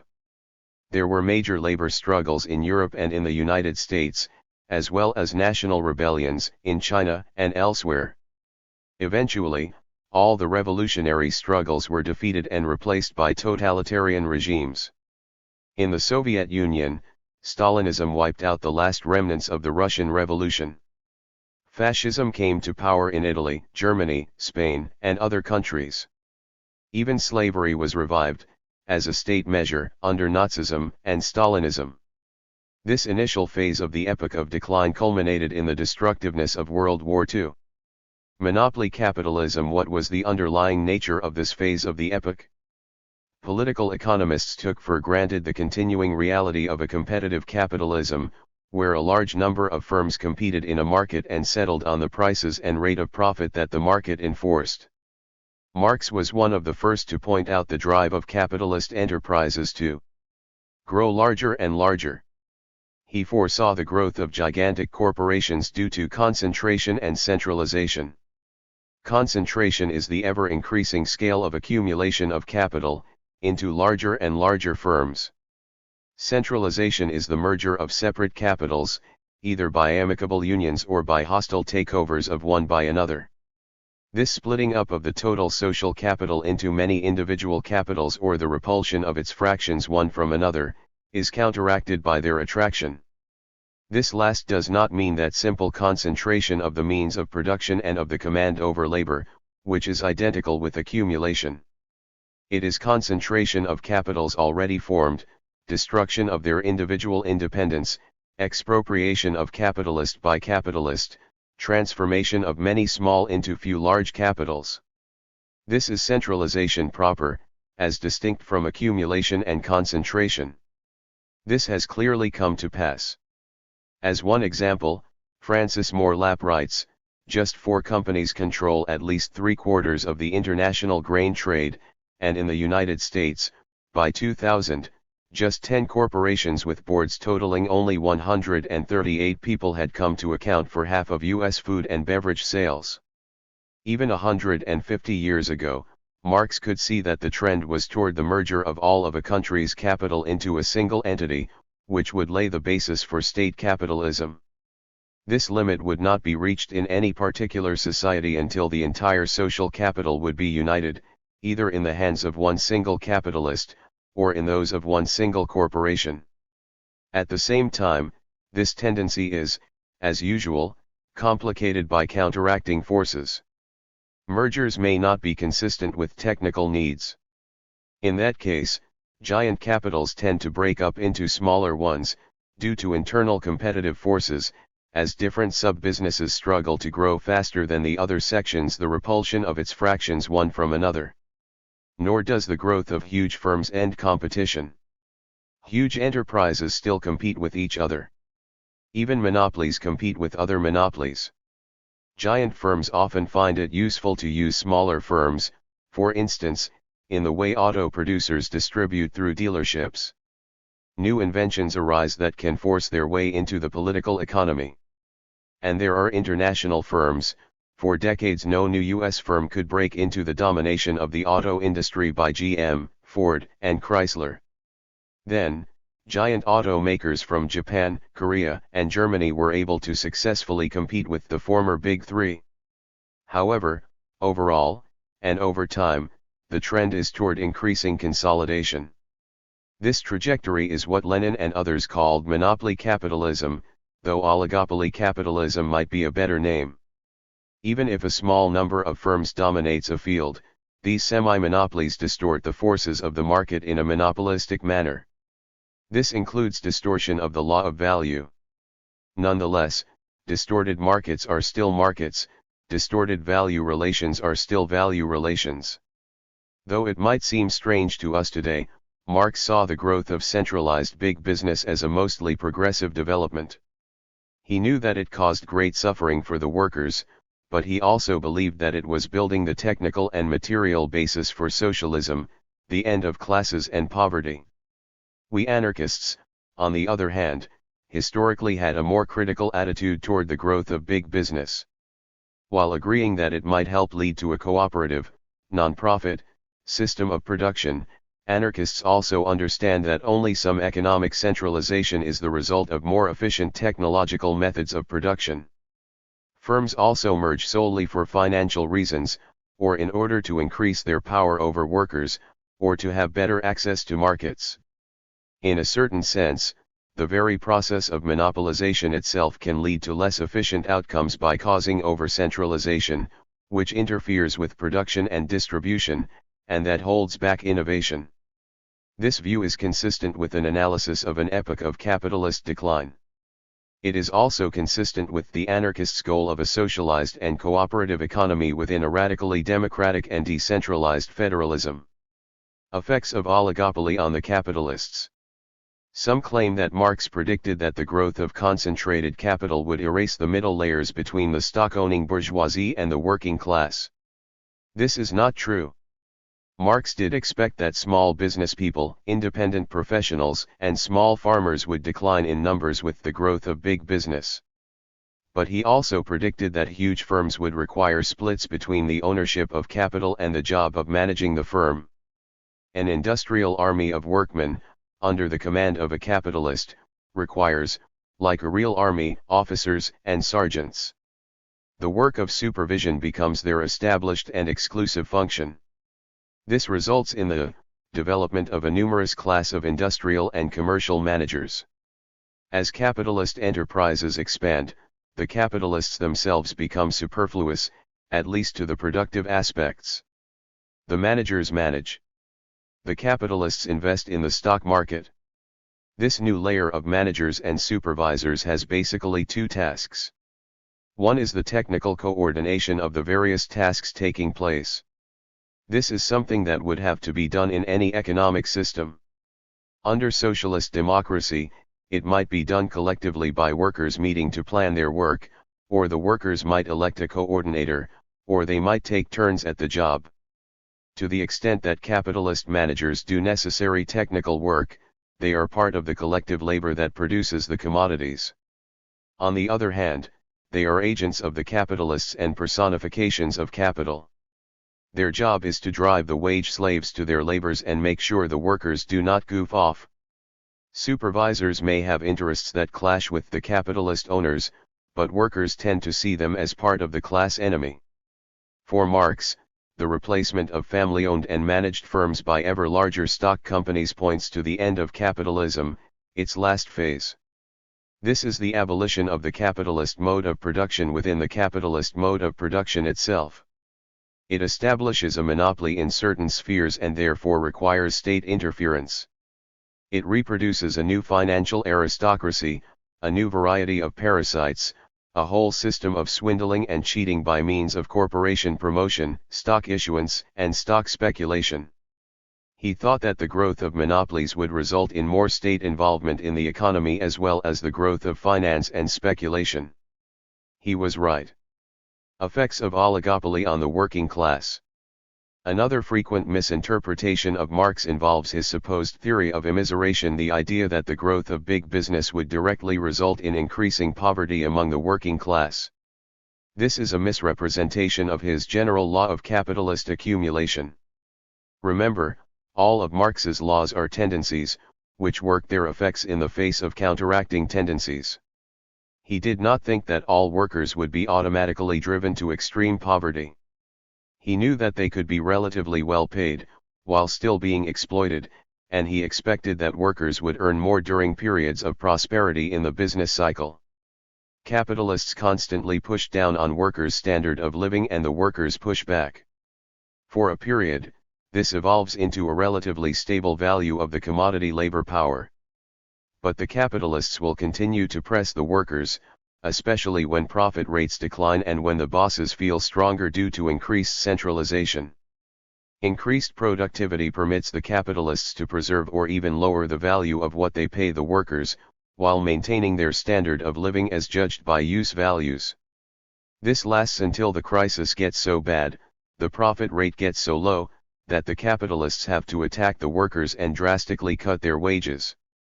Workers fight back to maintain their standard of living and, if possible, to improve it. This is important for them to do, Marx noted, but in itself, it does not directly challenge capitalist exploitation as such. Just as little as better clothing, food, and treatment do away with the exploitation of the slave, so little do they set aside that of the wage worker. A rise in the price of labor only means, in fact, that the length and weight of the golden chain the wage worker has already forged for himself allow of a relaxation of the tension of it. The condition of sale, whether more or less favorable to the laborer, include therefore the necessity of its constant reselling. As capitalist accumulation and centralization increase, the workers' wages may go up or down. However, their domination by the ever-increasing power of the capitalists worsens. Meanwhile, increasing productivity continues to decrease the proportion of human labor needed in production. People lose jobs, which expands the reserve army of the unemployed. The poverty and misery of the unemployed does get worse over time, and threatens to pull down the standards of even the organized, employed workers.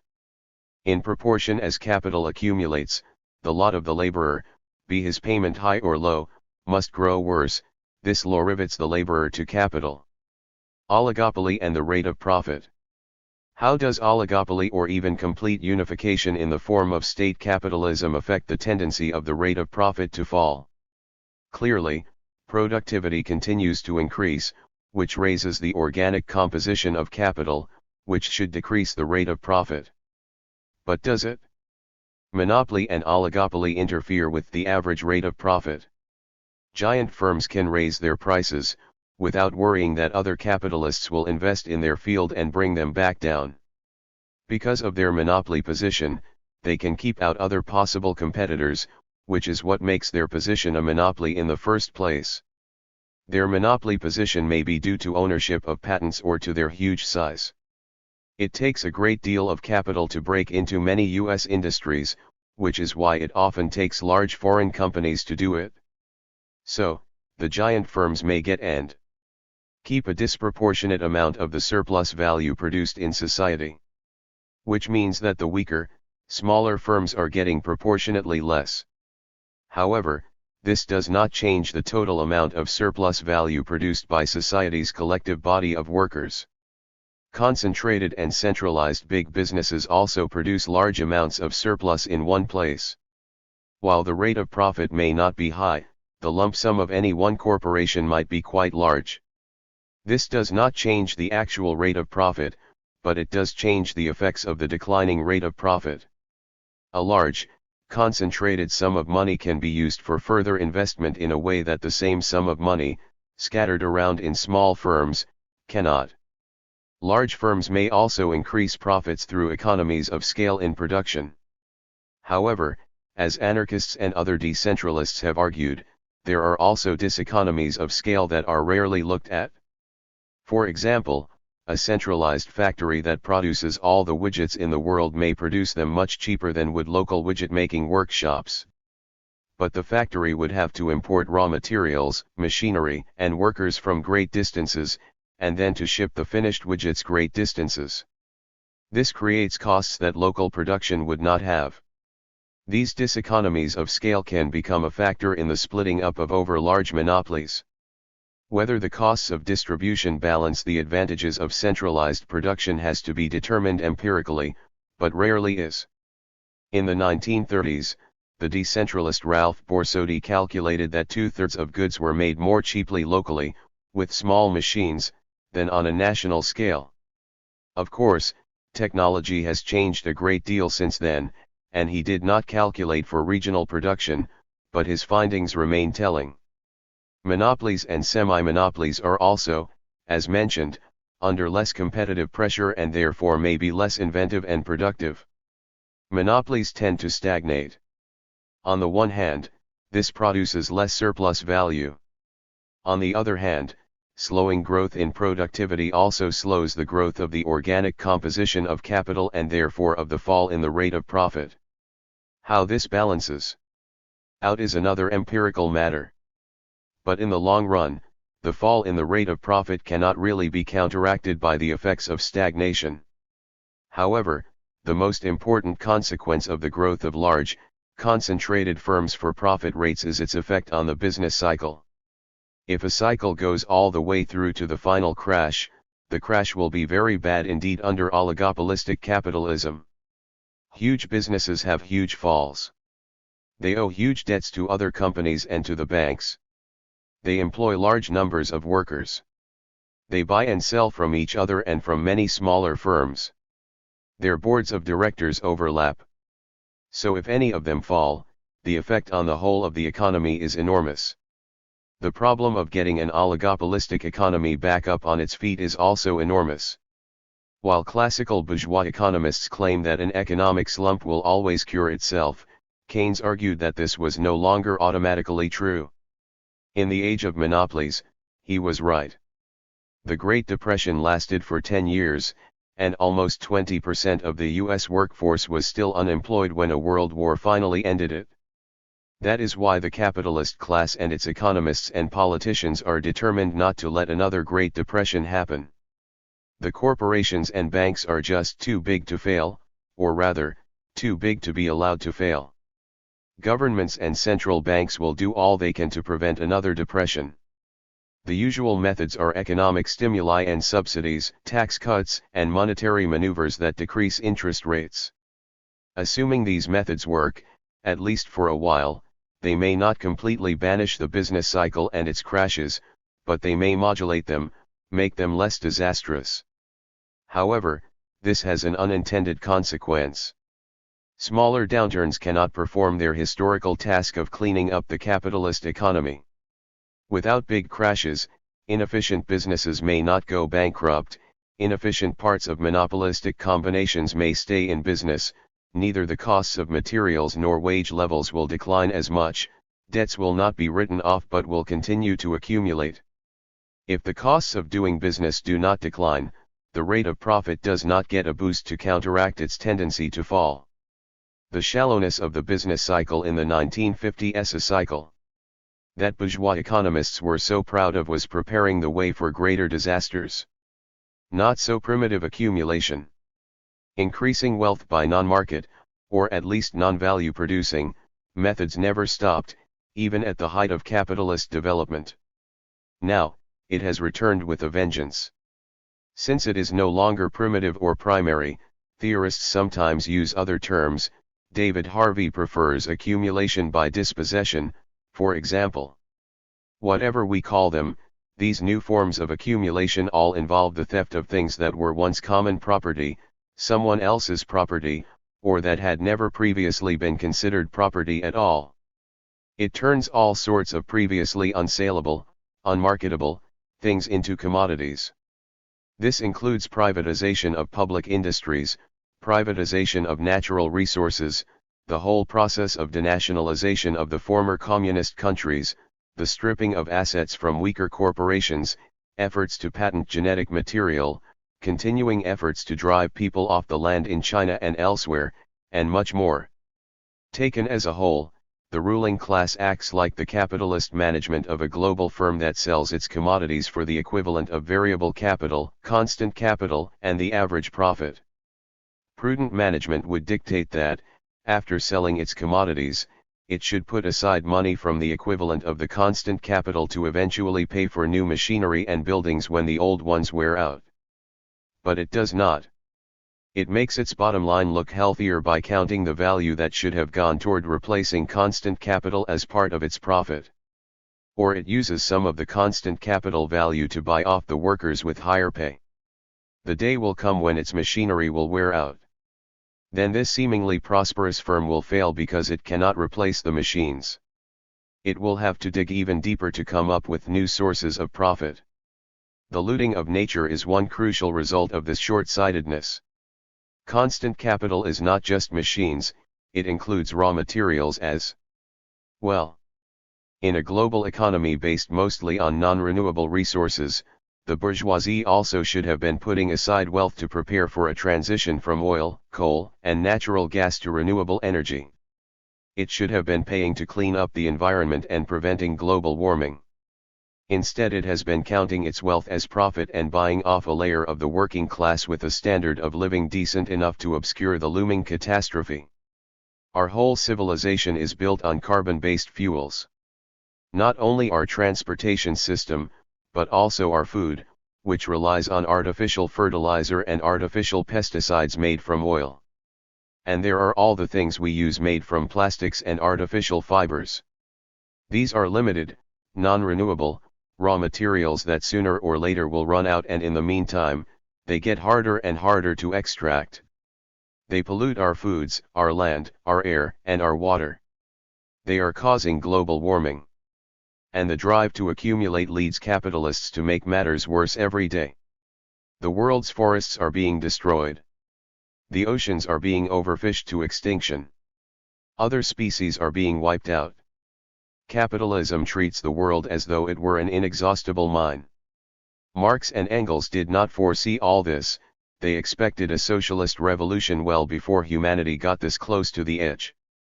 But their tools help us to understand it, to see beyond the surface. For instance, sometimes, when gasoline prices go up, liberals claim that the oil companies are deliberately overpricing it. This may be immediately true, but in the long run, it is not. Because the oil companies do not include the costs they will eventually need in order to reach hard to get oil or to develop new energy sources once current oil sources run low, they are all underpricing the real costs of oil production.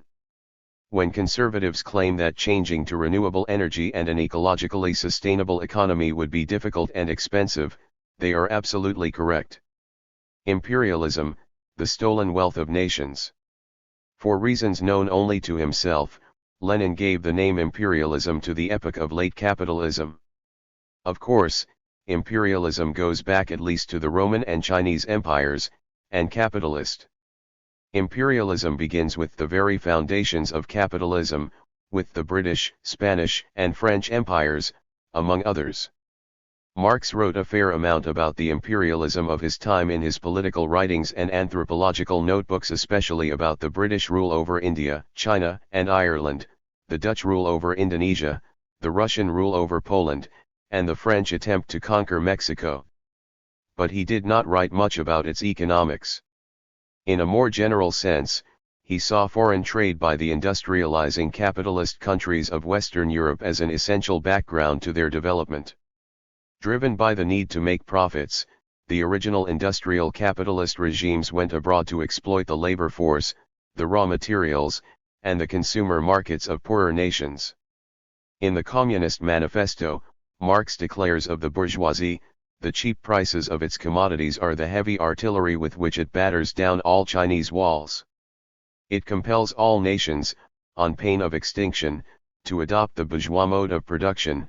It compels them to introduce what it calls civilization into their midst, i.e., to become bourgeois themselves. It has made barbarian and semi-barbarian countries dependent on the civilized ones, nations of peasants on nations of bourgeois, the East on the West.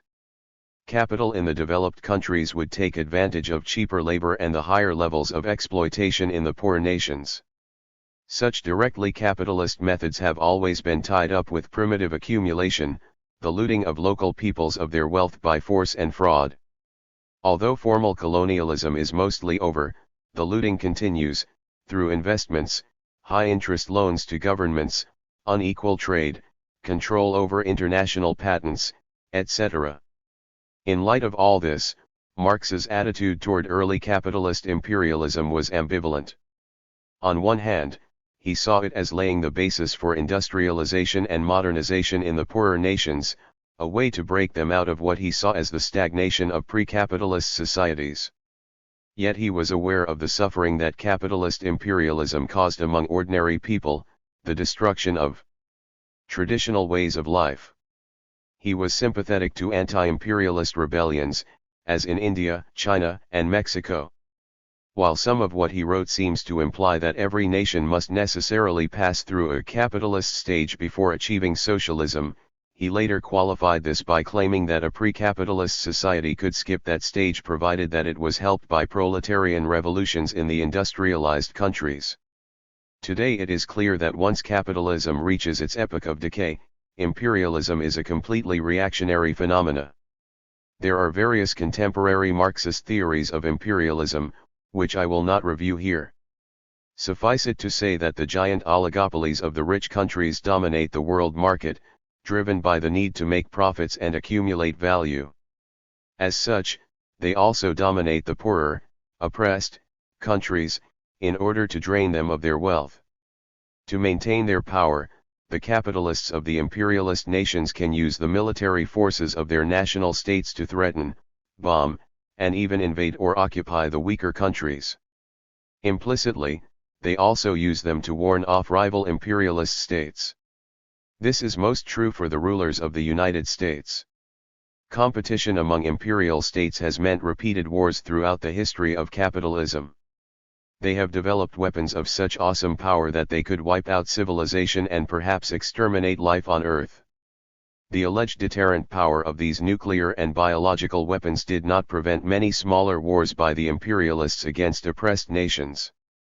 Now that the Cold War is over and the Soviet Union as such is gone, nuclear bombs are more widespread than ever.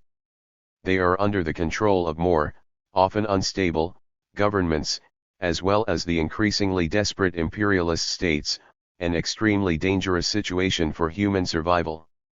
Real democracy. The epoch of capitalist decline has political effects. At its birth, the ideologues of capitalism developed the program of bourgeois democracy. It was based on the nature of capitalism itself. All people were supposedly equal, free atoms in the marketplace, and therefore they should be free and equal citizens under the state.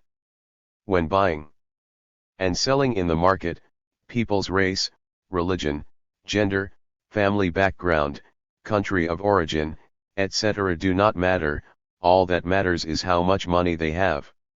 Similarly, all citizens should be equal, with one person, one vote. An inalienable right to life, liberty, and the pursuit of happiness. Liberty, equality, and fraternity. This implied freedom of speech, the press, and association. It meant election of officials, land to the peasants, and national self-determination. There should be no oppression or discrimination based on anything but lack of money. Of course, capitalism has never lived up to its promised program. Every expansion of democratic rights was won by the blood of the people fighting the capitalists. Even the most basic freedoms were concessions forced upon the ruling class. But those rights did expand. The right to vote was won in country after country, absolute monarchies were replaced by either republics or, at least, constitutional monarchies, women's rights were expanded, slavery was abolished. But Marx understood that the struggle would become more intense over time, that the growth of capitalism would lead to a decline in capitalism's own democratic program. The expansion of capitalism meant the expansion of the working class. The bourgeoisie became more afraid of the growing proletariat than they were of undemocratic, authoritarian rulers. From the very beginning, the emerging capitalist rulers knew that a successful revolution against the feudal aristocracy might turn into one against the bourgeoisie. Democracy itself might be used by the workers to organize themselves against the capitalist class. And their fears were well founded. While bourgeois forms of representative democracy have often successfully contained and channeled worker unrest, in its epoch of decline, capitalism increasingly ceases to be a champion of even bourgeois democracy. It is becoming ever more obvious that, for democratic rights to be secured, the working class must overthrow capitalism totally and create a true democracy, a socialist democracy. And this has always been necessary. Marx and Engels understood that the rising, semi-autonomous bourgeois state, with its bureaucratic military executive, served capitalism overall, even when it was not directly controlled by the capitalist class. They called this trend Bonapartism, after the dictatorship of Napoleon and later of his nephew, but applied it to other states as well. In their address of the Central Committee to the Communist League, Marx and Engels drew the lessons they had learned from the defeat of the 1848 to 1850 European revolutions. They concluded that the workers should support the liberal democrats against authoritarian states, but never trust them, they will sell out the struggle for fear of the working class. The workers should organize independently of the bourgeoisie, even of its most liberal wing. They should push to go all the way, to workers' rule and the beginning of socialism, as the only way to achieve even the limited claims of bourgeois democracy. They concluded, their battle cry must be, the permanent revolution. By permanent, they meant uninterrupted, going all the way, not stopping at any stage. Only a total revolution, by the working class and its allies among all the oppressed, could go all the way to a socialist democracy. The replacement of capitalism and the bourgeois state by an association of workers' councils and popular committees would be the only way to complete the democratic and libertarian promises of the bourgeois democratic revolutions. Chapter 5, The Post-War Boom and Fictitious Capital. After the Second World War, most economists predicted a return to depression conditions. This included most bourgeois economists as well as almost all Marxist economists. But it did not happen. Instead, a new period of prosperity began, sometimes even called the Golden Age of Capitalism, which lasted for about 20 to 30 years. During this post-war period, there was relatively high employment. In the United States, most working families had houses and cars, and usually only the husband had to work. Their children had access to higher education and the country enjoyed a so-called labor peace between management and the unions in big industries. In apparent contradiction to the theory of permanent revolution, which would have predicted a steady decline in democratic rights, fascism was overcome in Europe and bourgeois democracy restored. Increasing numbers of colonized nations won their political independence. To most people, any notion of capitalism being in decline seemed preposterous. The only enemy appeared to be totalitarian communist Russia. Still, from the perspective of the ruling class, some problems remained. On a world scale, capitalism was still unable to industrialize the poorer nations. Even the Western European countries took many years after the war to rebuild their prosperity. Communist and nationalist revolutions continued in the poor countries and Italy and France had large communist parties. The imperialist countries continued to get into colonial wars. As mentioned, nuclear weapons grew in number and destructive power. In the United States, there were still many pockets of poverty, the other America. The South was impoverished and held back by its vicious anti-black laws. Unions abandoned their efforts to organize that part of the country. Millions of African Americans lived under a form of totalitarian repression. A right-wing, anti-communist hysteria swept the nation, driving leftists out of the unions, out of colleges, and out of other places of employment. It attacked freedom of speech and association. The economy as a whole still went through business cycles, from boom to bust, even if in a shallower, more moderate, fashion than before. Causes of the post-war prosperity. If capitalism was in its epoch of decline, then what caused this post-World War II boom, however limited? Did it disprove Marx's theory? The short answer is that what the Great Depression could not do sufficiently to restore capitalism to apparent health, the World War could do. As I have said, economic downturns function to clear the slate by reducing economic values. The Depression could not do enough to destroy the values of constant capital. The World War, on the other hand, destroyed constant capital itself. Factories, machines, roads, buildings, and raw materials went up in flames all across Europe and Asia.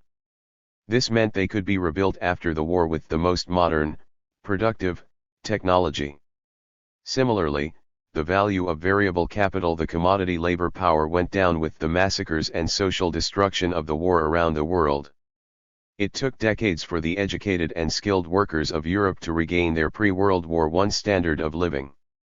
In this case, though, capitalism had also benefited from years of working class defeats, from the 20s onward, of failures to make revolutions, and of successful counter-revolutions, with the horrors of Nazism and Stalinism. That culminated in the period right after World War II, when social democratic and Stalinist parties kept working class struggles everywhere within the limits of capitalism. Yet the Western ruling classes had certain limitations due to the potential power of the working classes. The capitalists did not want to see a revival of revolutionary class consciousness, as had happened after World War I. They preferred to control the workers through bourgeois democracies rather than revive fascism.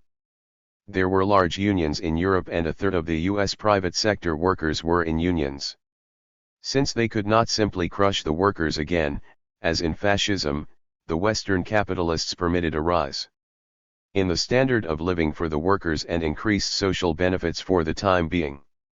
The US economy was pumped up through the massive stimulus of military spending, far more than the New Deal had ever attempted. The state took wealth from all of society and concentrated it into the hands of a few centralized and concentrated semi-monopolies. High levels of military spending continued after the war, both of conventional armed forces and of nuclear-armed missiles and bombers. President Dwight Eisenhower was to call this the military-industrial complex, and some Marxists called it the permanent arms economy. It was also referred to as military Keynesianism. Concentration was increased on a world scale as international imperialism was reorganized. The British Empire was essentially superseded by the hegemonic rule of US capital. The dollar became the dominant world currency. In the United States, the prosperity included an expansion of debt and speculation, particularly in the fields of fire. Meanwhile, there was an explosion of the automobile industry, which expanded the steel, rubber, and glass industries, highway construction, and resulted in the construction of suburbia. These forces countered the long-run tendencies of stagnation and decline. They did not run out of steam until the middle of the 1960s.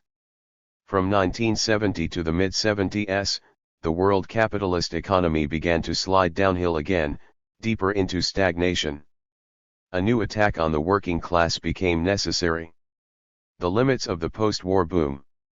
Liberals wondered, if the state could spend so much money on war and preparing for war, why not get the same economic effect by spending on socially useful causes like universal health care, education, environmental protection, housing for the homeless, and so on? They called, in effect, for a New Deal. In the most abstract sense, this could have been done. Western European countries, which had influential social democratic or communist parties, provide more and better social services than the United States does, starting with universal health coverage within the limits of capitalism. However, there are class reasons why the capitalist state cannot provide vast funds for social purposes. Even in Western Europe, social services have been under fierce attack for some time, although they still enjoy more benefits than the US population ever has. Quite simply, the capitalist class will not hand a large chunk of its collective profits over to the working class. This would both cut down overall profit and politically strengthen the workers. With more social support to fall back on, workers might be more willing to strike and to demand higher pay. Socially useful products provided by the state, such as houses, food, and medical care, would compete on the market with the same commodities made by private capitalists. Ideologically, if the people saw that the state could provide extensive benefits and produce needed products, they might think, why do we need the capitalists? Workers might start thinking in terms of some sort of socialism. This would not do, from the viewpoint of the bourgeoisie. This is not why they have a bourgeois state. Some sorts of government spending, on the other hand, are completely acceptable. Military spending, for instance, is a direct state subsidy to big capitalists. It does not compete on the marketplace. It channels value to some of the biggest corporations. It has its own ideological justification that protects it when politicians cut social benefits for workers and the poor. I am focusing on the economic effects of military spending, but I do not deny that it does have its uses for the empire. The United States does need materiel in order to invade smaller countries. Even nuclear missiles are supposedly useful for deterring nuclear attacks from enemies, although this reaches crazy thinking. The economic basis of military spending become obvious every time the government considers adding new weapons or retiring old ones. The companies that make them throw their lobbyists into high gear. They whip up the workers who make these products to demonstrate and petition. The politicians representing the regions where armaments are manufactured, whose re-election campaigns are financed by these same companies, demand continued support for the industry and the ideology behind it. But military spending has an inherent weakness. When tractors, for example, are produced, they can be used by farmers to grow things. Bulldozers can be used in the next production cycle to make buildings. But what about tanks? Once manufactured, the tanks either stay at home, producing nothing, or they are sent abroad, where they destroy things. This is even more true for intercontinental nuclear missiles. Much value goes into making them, but they are not to be used, and hopefully will never be.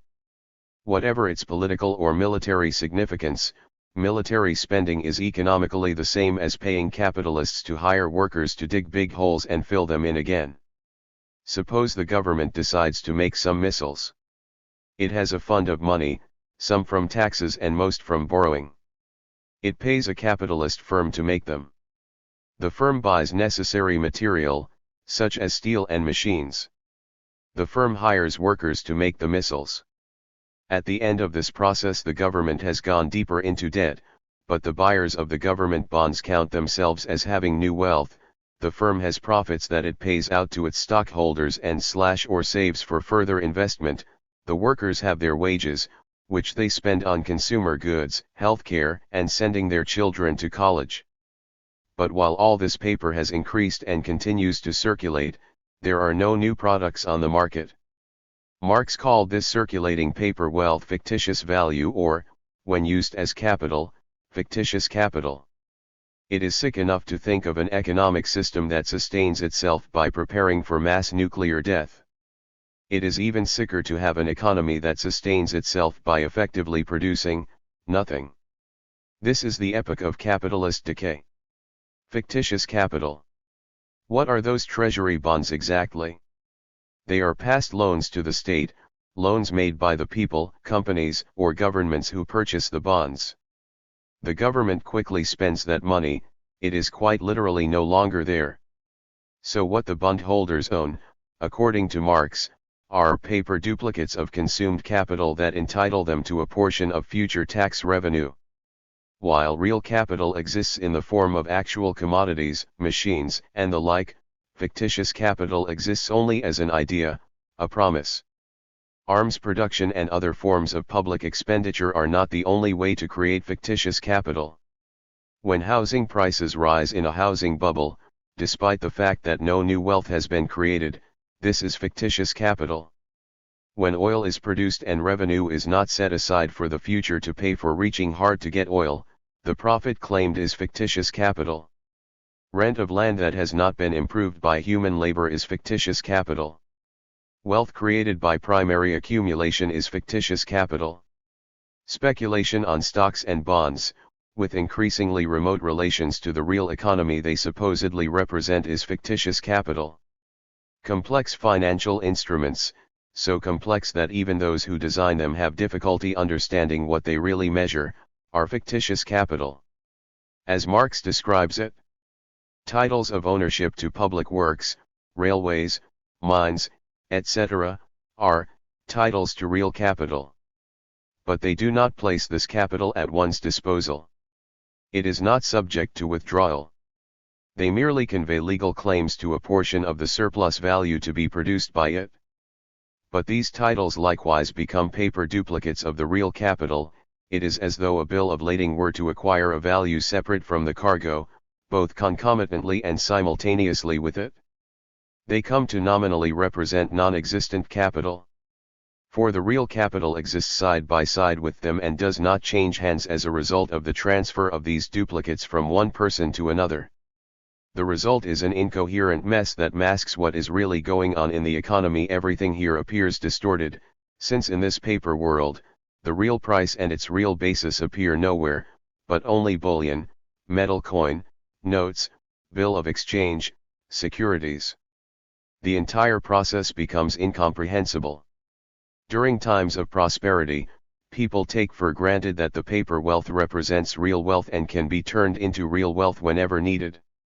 Meanwhile, the paper or blips on a computer screen is bought and sold, exchanged and rearranged, making everything look prosperous and profitable, despite the stagnation in the real economy.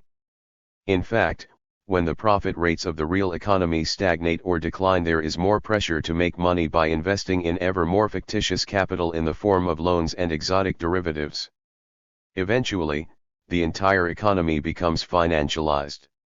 In an economic downturn, there is suddenly a dash to turn the paper into real products, or at least to make sure that they do represent real commodities, gold or houses or machinery. The need for goods and services that have been produced by socially necessary labor reasserts itself, as the economy shifts from fictitious value to real value, and people discover there is much less of the latter than they thought. As in a game of musical chairs, many capitalists have nowhere to sit. A big crash, at the end of a business cycle, clears away a lot of fictitious capital. But the long prosperity we are currently coming out of depended on a variety of tricks that modulated the cycle to prevent such crashes.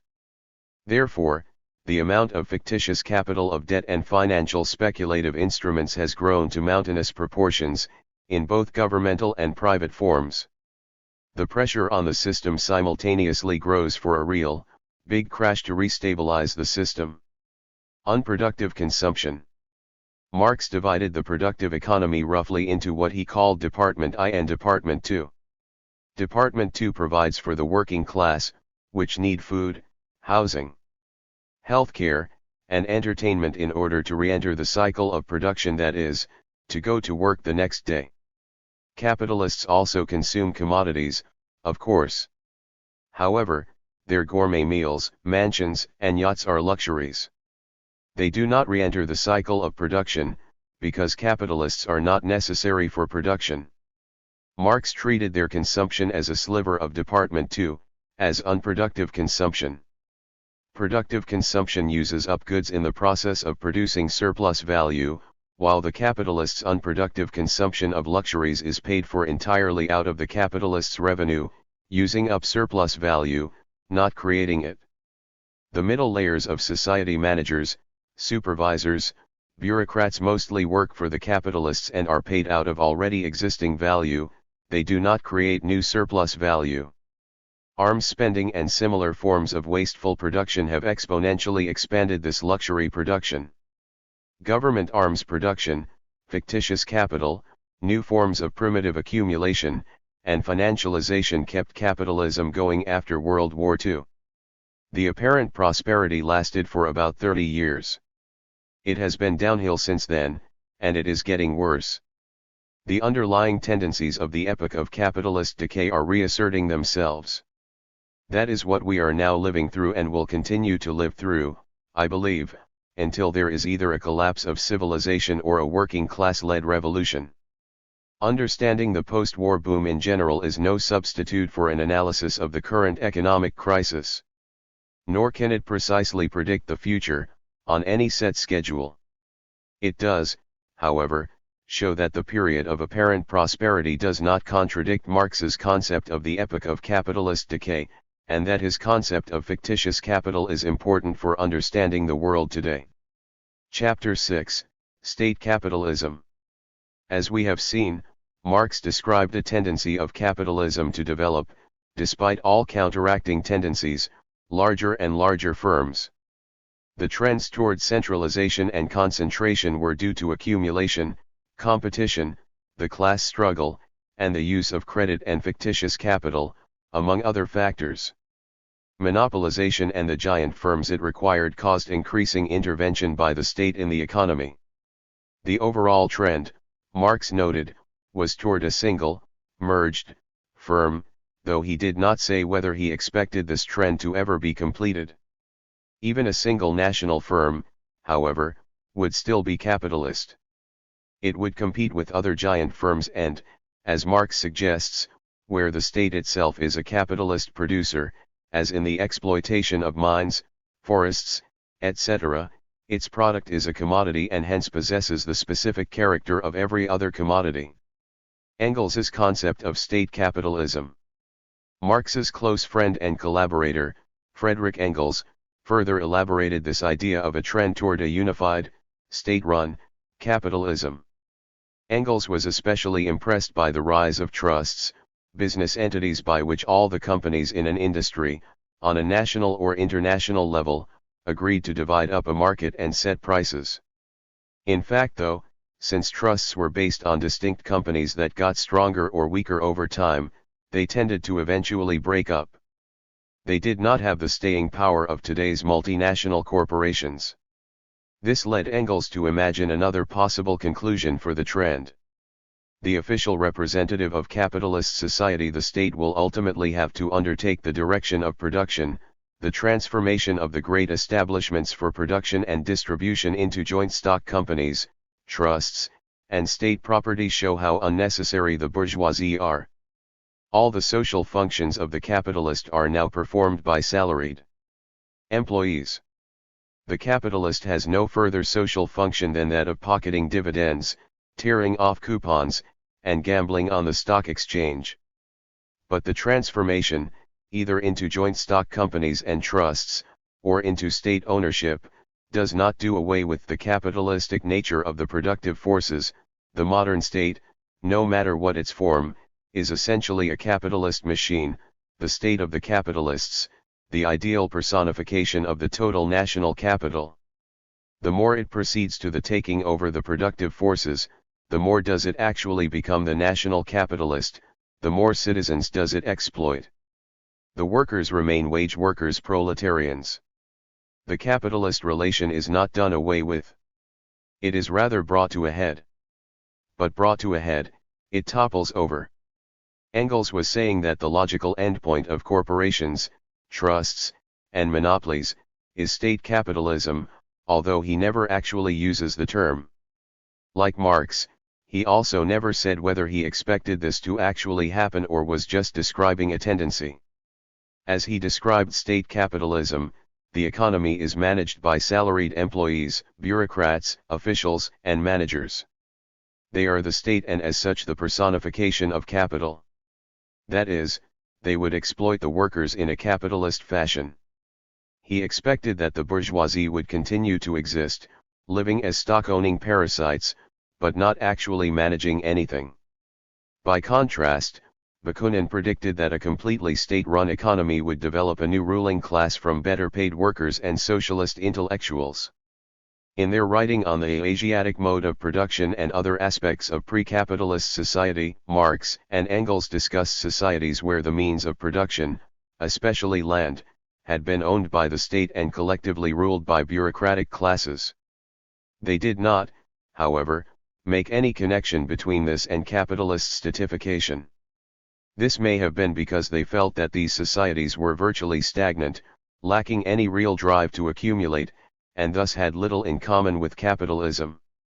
Under state capitalism, there will still be proletarians, not slaves, not serfs, but proletarians.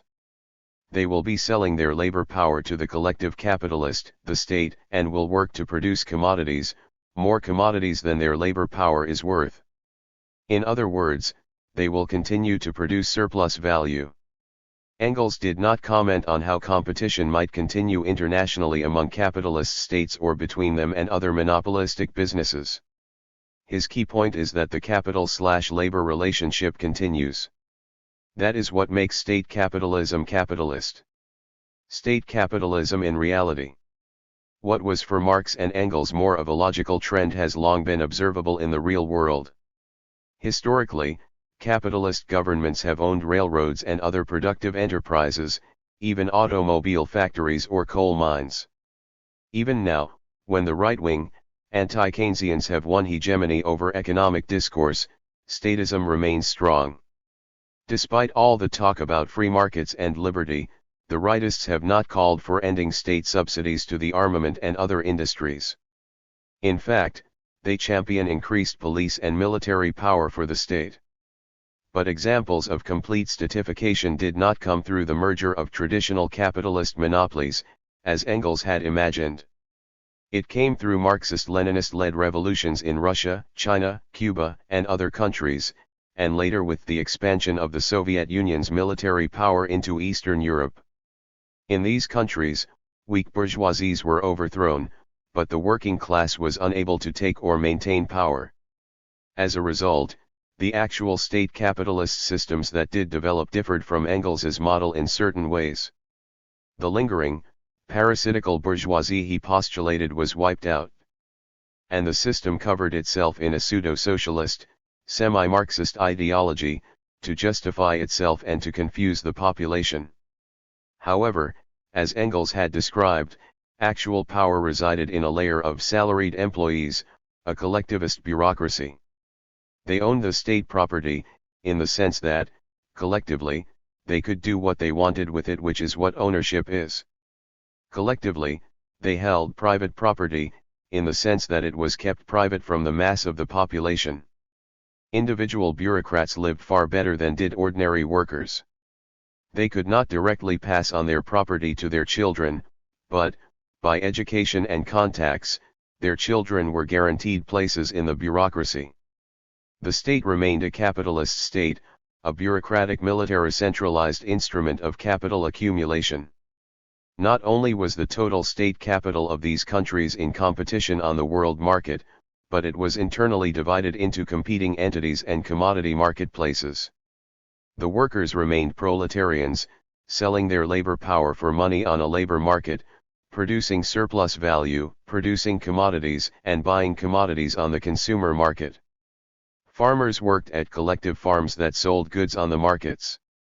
They also usually had small private plots where they raised produce to sell. The large enterprises also sold means of production to each other, therefore means of production were also commodities. And the whole thing was held together by gray and black markets, deal-making, and trading. There was usually an official economic plan, but it was never actually fulfilled. The economies of the Soviet Union and Maoist China were highly distorted and deformed forms of capitalism, where the laws of capitalism operated in an indirect and mediated way. But a distorted market is still a market, and a distorted capitalism is still capitalism. Think, for instance, of capitalism under Nazi totalitarianism or the historical U.S. company towns.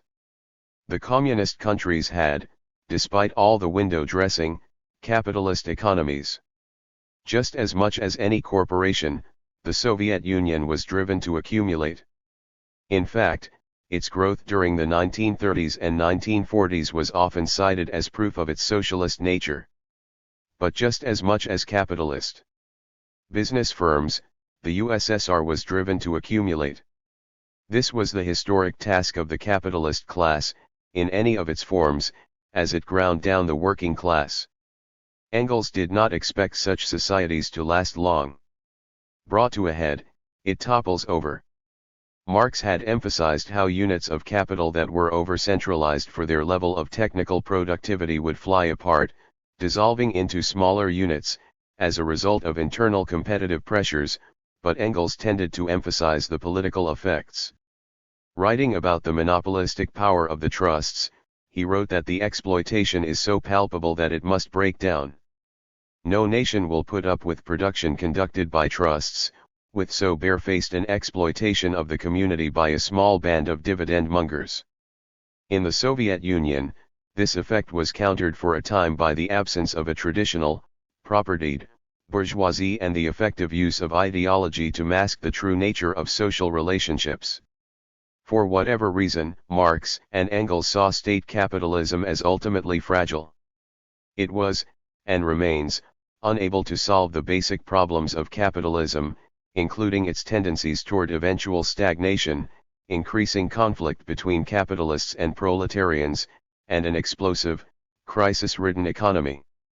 In fact, the statified and collectivized form of capitalism that once existed in the Soviet Union and China did break down.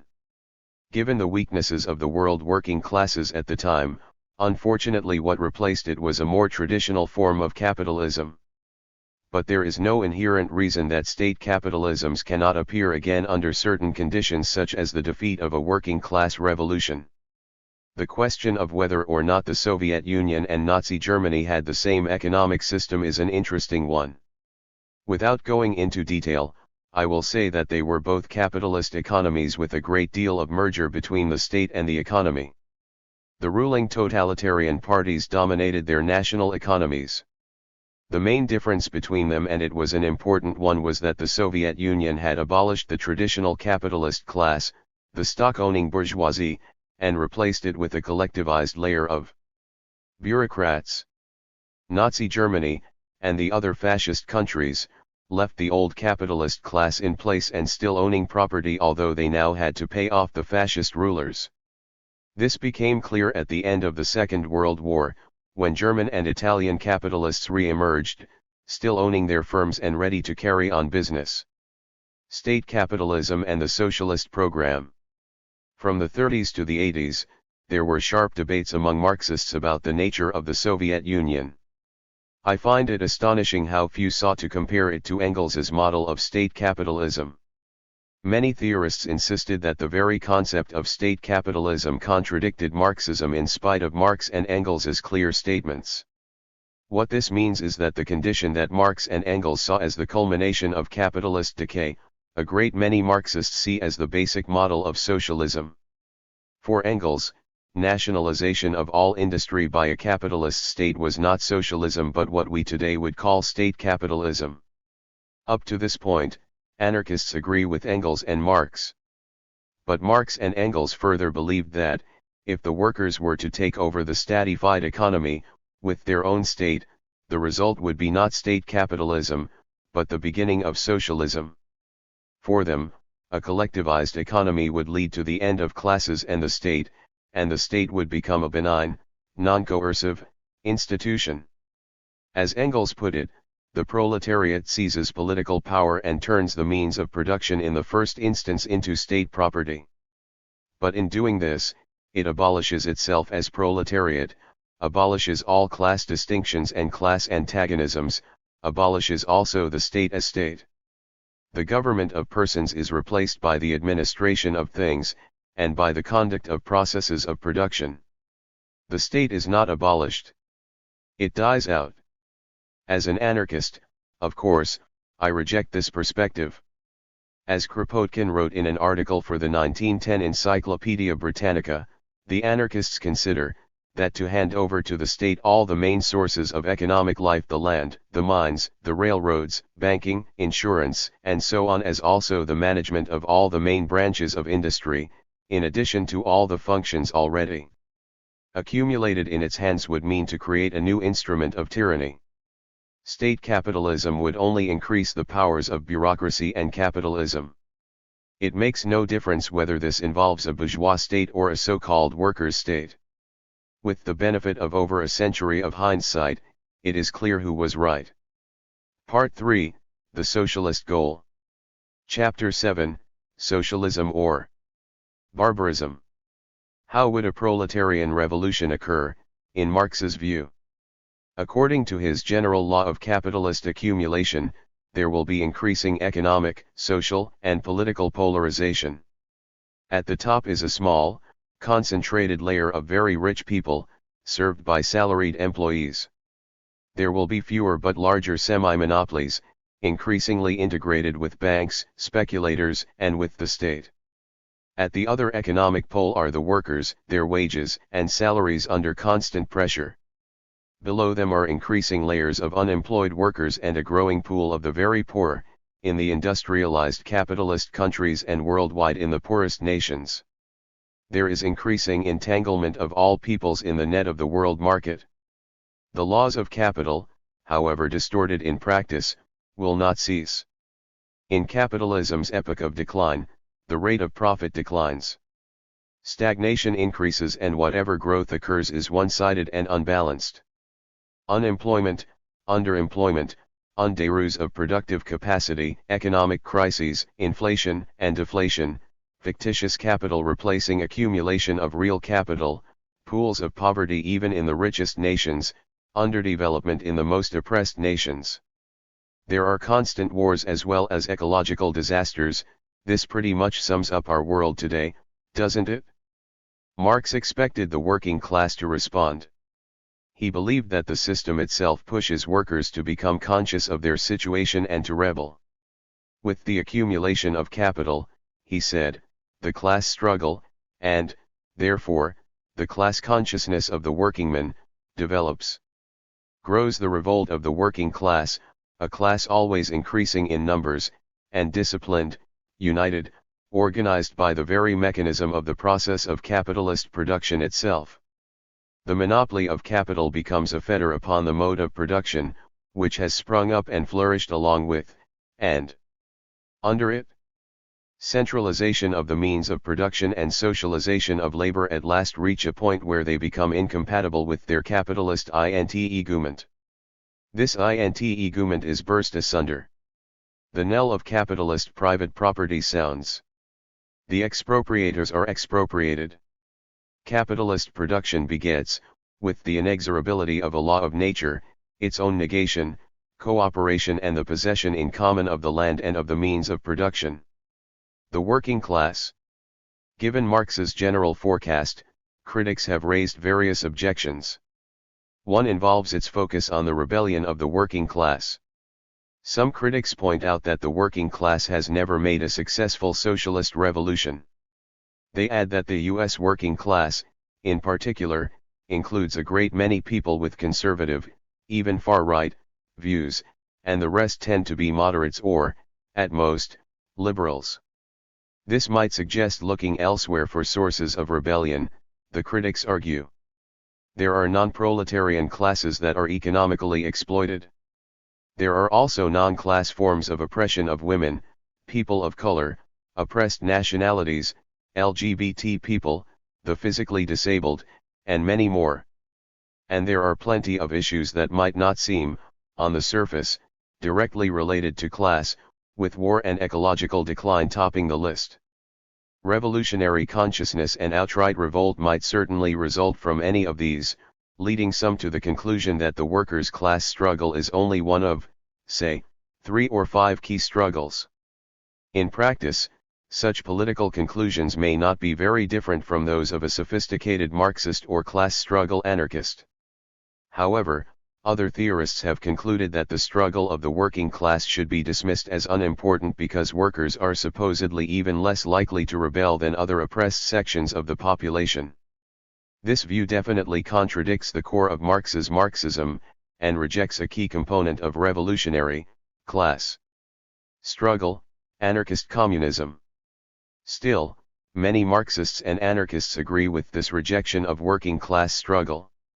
Marxist-Leninists, for instance, pay lip service to the working class, but accept peasant-based armies led by Stalinist dictators, as in China, as socialist revolutions, and accept governments without worker control as dictatorships of the proletariat. Marx and Engels never claimed that the workers' socialist movement was the only struggle of interest.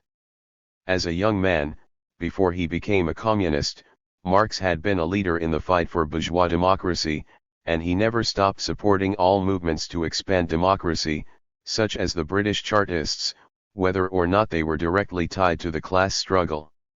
After becoming a communist, he supported the national liberation of Poland and of Ireland, and joined the British Labour movement's effort to support the North in the U.S. Civil War, in alliance with the most extreme abolitionists. Mostly, though, Marx and Engels saw the need for the working class to ally itself with other oppressed and exploited groups in order to further their cause. At the end of his life, Engels was trying to persuade the German Social Democratic Party to develop a program with which to attract the mass of peasants. Of course, Marx and Engels never had an adequate understanding of all oppression, who does, even today? But they were far from advocating a working class only perspective. They did, however, put the working class at the heart of their strategy for liberating society. They thought that, at bottom, civilization was a system for the exploitation of working people. It was from surplus value that the rulers got their wealth. At the very least, this form of economic oppression overlapped with and interacted with all other forms of oppression. Should the workers, especially those at the very bottom of society, rise up, they would shake the system to its foundations, hopefully loosening the grip of every form of oppression. In the words of the Communist Manifesto, all previous movements were movements of minorities in the interest of minorities.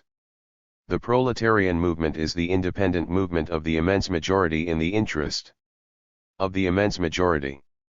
The proletariat, the lowest stratum of present-day society, cannot raise itself up, cannot stand erect, without bursting asunder the whole superstructure of strata that make up official society.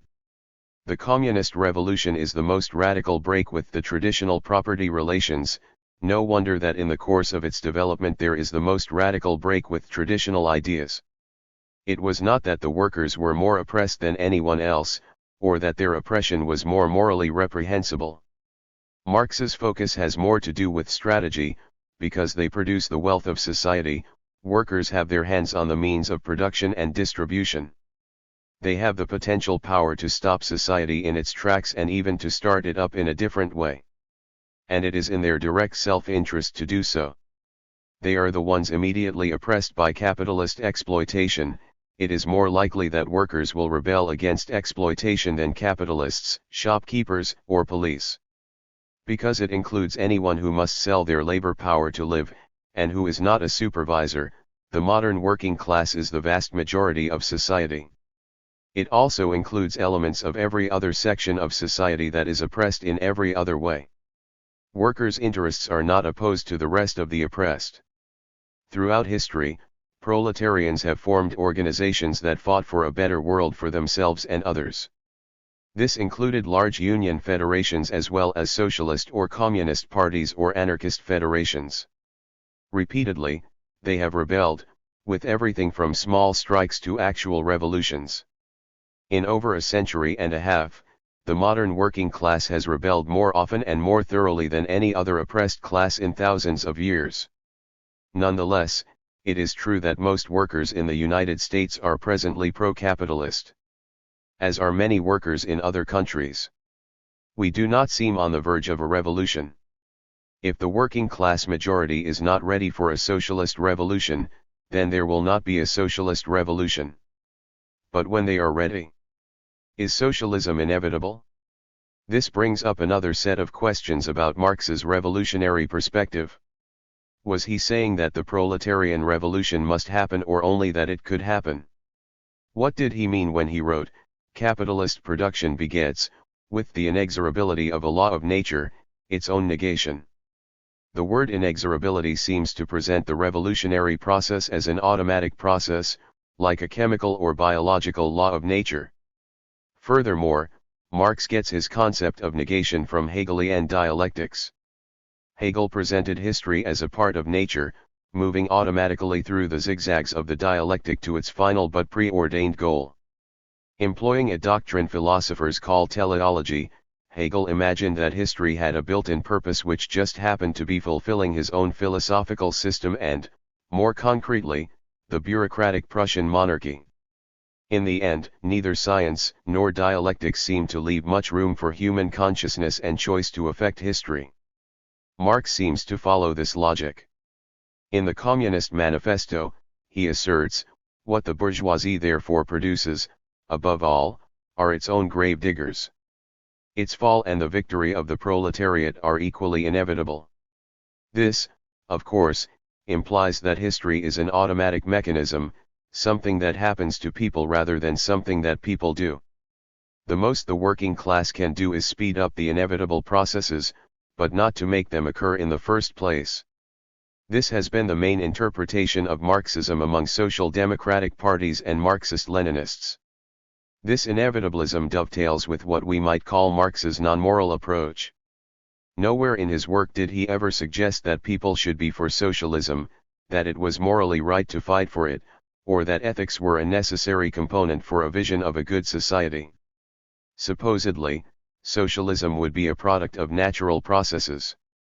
As anyone who reads them knows, his writings like his life are filled with a moral passion, but it is not an acknowledged part of his theory. The Italian anarchist Enrico Malatesta complained that his admired mentor Peter Kropotkin had a somewhat similar orientation, unrealistically optimistic, mechanistic, and fatalist, not unlike the Marxists. Since, according to his philosophy, that which occurs, must necessarily occur, so also the communist anarchism he desired must inevitably triumph as if by a law of nature. The bourgeois world was destined to crumble, it was already breaking up, and revolutionary action only served to hasten the process. Except that Kropotkin, unlike Marx, also believed in revolution as a moral cause, and sought to develop a naturalistic ethics. The proletarian revolution and the preceding bourgeois revolution are different in an important way. Capitalism is an unplanned system. It works through the invisible hand of the market, through supply and demand and the law of value. As capitalist institutions gradually develop, the remaining feudal institutions stand in their way. Once the remnants of medievalism are wiped off the slate, the market will expand on its own. The bourgeoisie and their champions do not have to be fully aware of what they are doing. Conscious awareness seems, in general, a dangerous thing. The bourgeoisie, for instance, could never tell revolutionary peasants and artisans the truth, that the people's help was needed to overthrow the aristocracy, only to set up a new system of exploitation. But libertarian democratic communism is different. It is a society in which people deliberately and collectively regulate their economic interactions. The workers must make the revolution with full consciousness of what they are doing. The automatic laws of the market will only be overcome through workers' democracy, which means making conscious choices. This requires an understanding of how capitalism works, but also requires a vision of an alternate society of freely associated, self-managed, producers. Anything else leads in a state capitalist direction. The inevitabilist interpretation can have unfortunate political consequences. It can justify limiting struggle to reformism, since any struggle will inevitably lead to revolution. It can even justify a lack of struggle. It can lead to the Leninists' repression and mass murder, since they believed that they knew that it would come out all right in the end, in socialist freedom. Non-moralism and inevitabilism became a problem when history produced something calling itself socialist that was actually a mass-murdering totalitarianism. Most revolutionary Marxists found themselves accepting such vile regimes as actually existing socialism. It can also lead in a conservative direction. If we interpret Marx as predicting that the working class will inevitably make a socialist revolution, then, since it has not, the whole theory must be mistaken and the program of socialist revolution must be rejected. Many have reasoned this way. The moral choice. However, Marx and Engels sometimes used a different formulation. The beginning of the Communist Manifesto says, "The history of all hitherto existing society is the history of class struggles. A fight that each time ended, either in a revolutionary reconstitution of society at large, or in the common ruin of the contending classes." Draper explains this as either a revolution that remakes society or the collapse of the old order to a lower level. Marx may have had the fate of ancient Rome in mind. Engels restated this several times throughout his Anti-Düring. He wrote that the bourgeoisie is a class under whose leadership society is racing to ruin like a locomotive jammed safety valve, and that the modern working class must make the socialist revolution or face sinking to the level of a Chinese coolie. For the capitalist class, its own productive forces have grown beyond its control, and are driving the whole of bourgeois society toward ruin, or revolution. When the capitalist system turns most people into proletarians, it creates the power which, under penalty of its own destruction, is forced to accomplish this revolution. Socialist revolution is not inevitable. Engels is presenting it as a possible choice. If, in this epoch of capitalist decay, we do not choose it, our society faces destruction. The working class could be reduced to the level of the starving, super-exploited, Chinese workers of that time. Therefore, the working class and its allies should consciously and deliberately decide to make the revolution. Engels did not specifically call this a moral choice. For him, it remains implicit, there is very little ethical reasoning involved in preferring socialist revolution to the ruin of the working class and all society.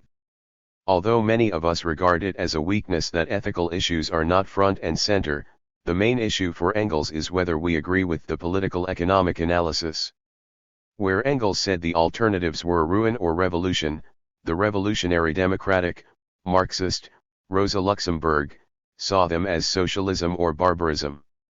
She believed capitalism was in its final epoch, propping itself up through imperialism, which would lead to greater crises and devastating world wars. She foresaw that capitalism, if unhindered, would destroy cultures and populations, would create deserts where there had been cities and nations.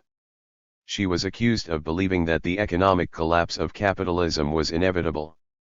What she believed was that if capitalism was left alone to follow out its own dynamic laws of development, it would eventually collapse, and produce barbarism.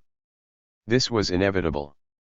But she argued, if the working class chooses to intervene in history, it will be able to prevent barbarism and collapse, it will be able to save humanity by making a socialist revolution. The anarchist Murray Bookchin noted that the hierarchical structures of modern capitalism threaten human survival through nuclear war or ecological catastrophe. No longer are we faced with Marx's famous choice of socialism or barbarism, we are confronted with the more drastic alternatives of anarchism or annihilation. The problems of necessity and survival have become congruent with the problems of freedom and life. In its epoch of decay, capitalism threatens humanity with terrible destruction. That is why a revolution is necessary. If this were not so, then socialism might be a nice ideal, a morally attractive goal, but little else. There would be no need to ask workers and others to engage in great struggles, to risk everything in a revolution, if capitalist society might continue on a course of gradual improvement, with ups and downs in the economy.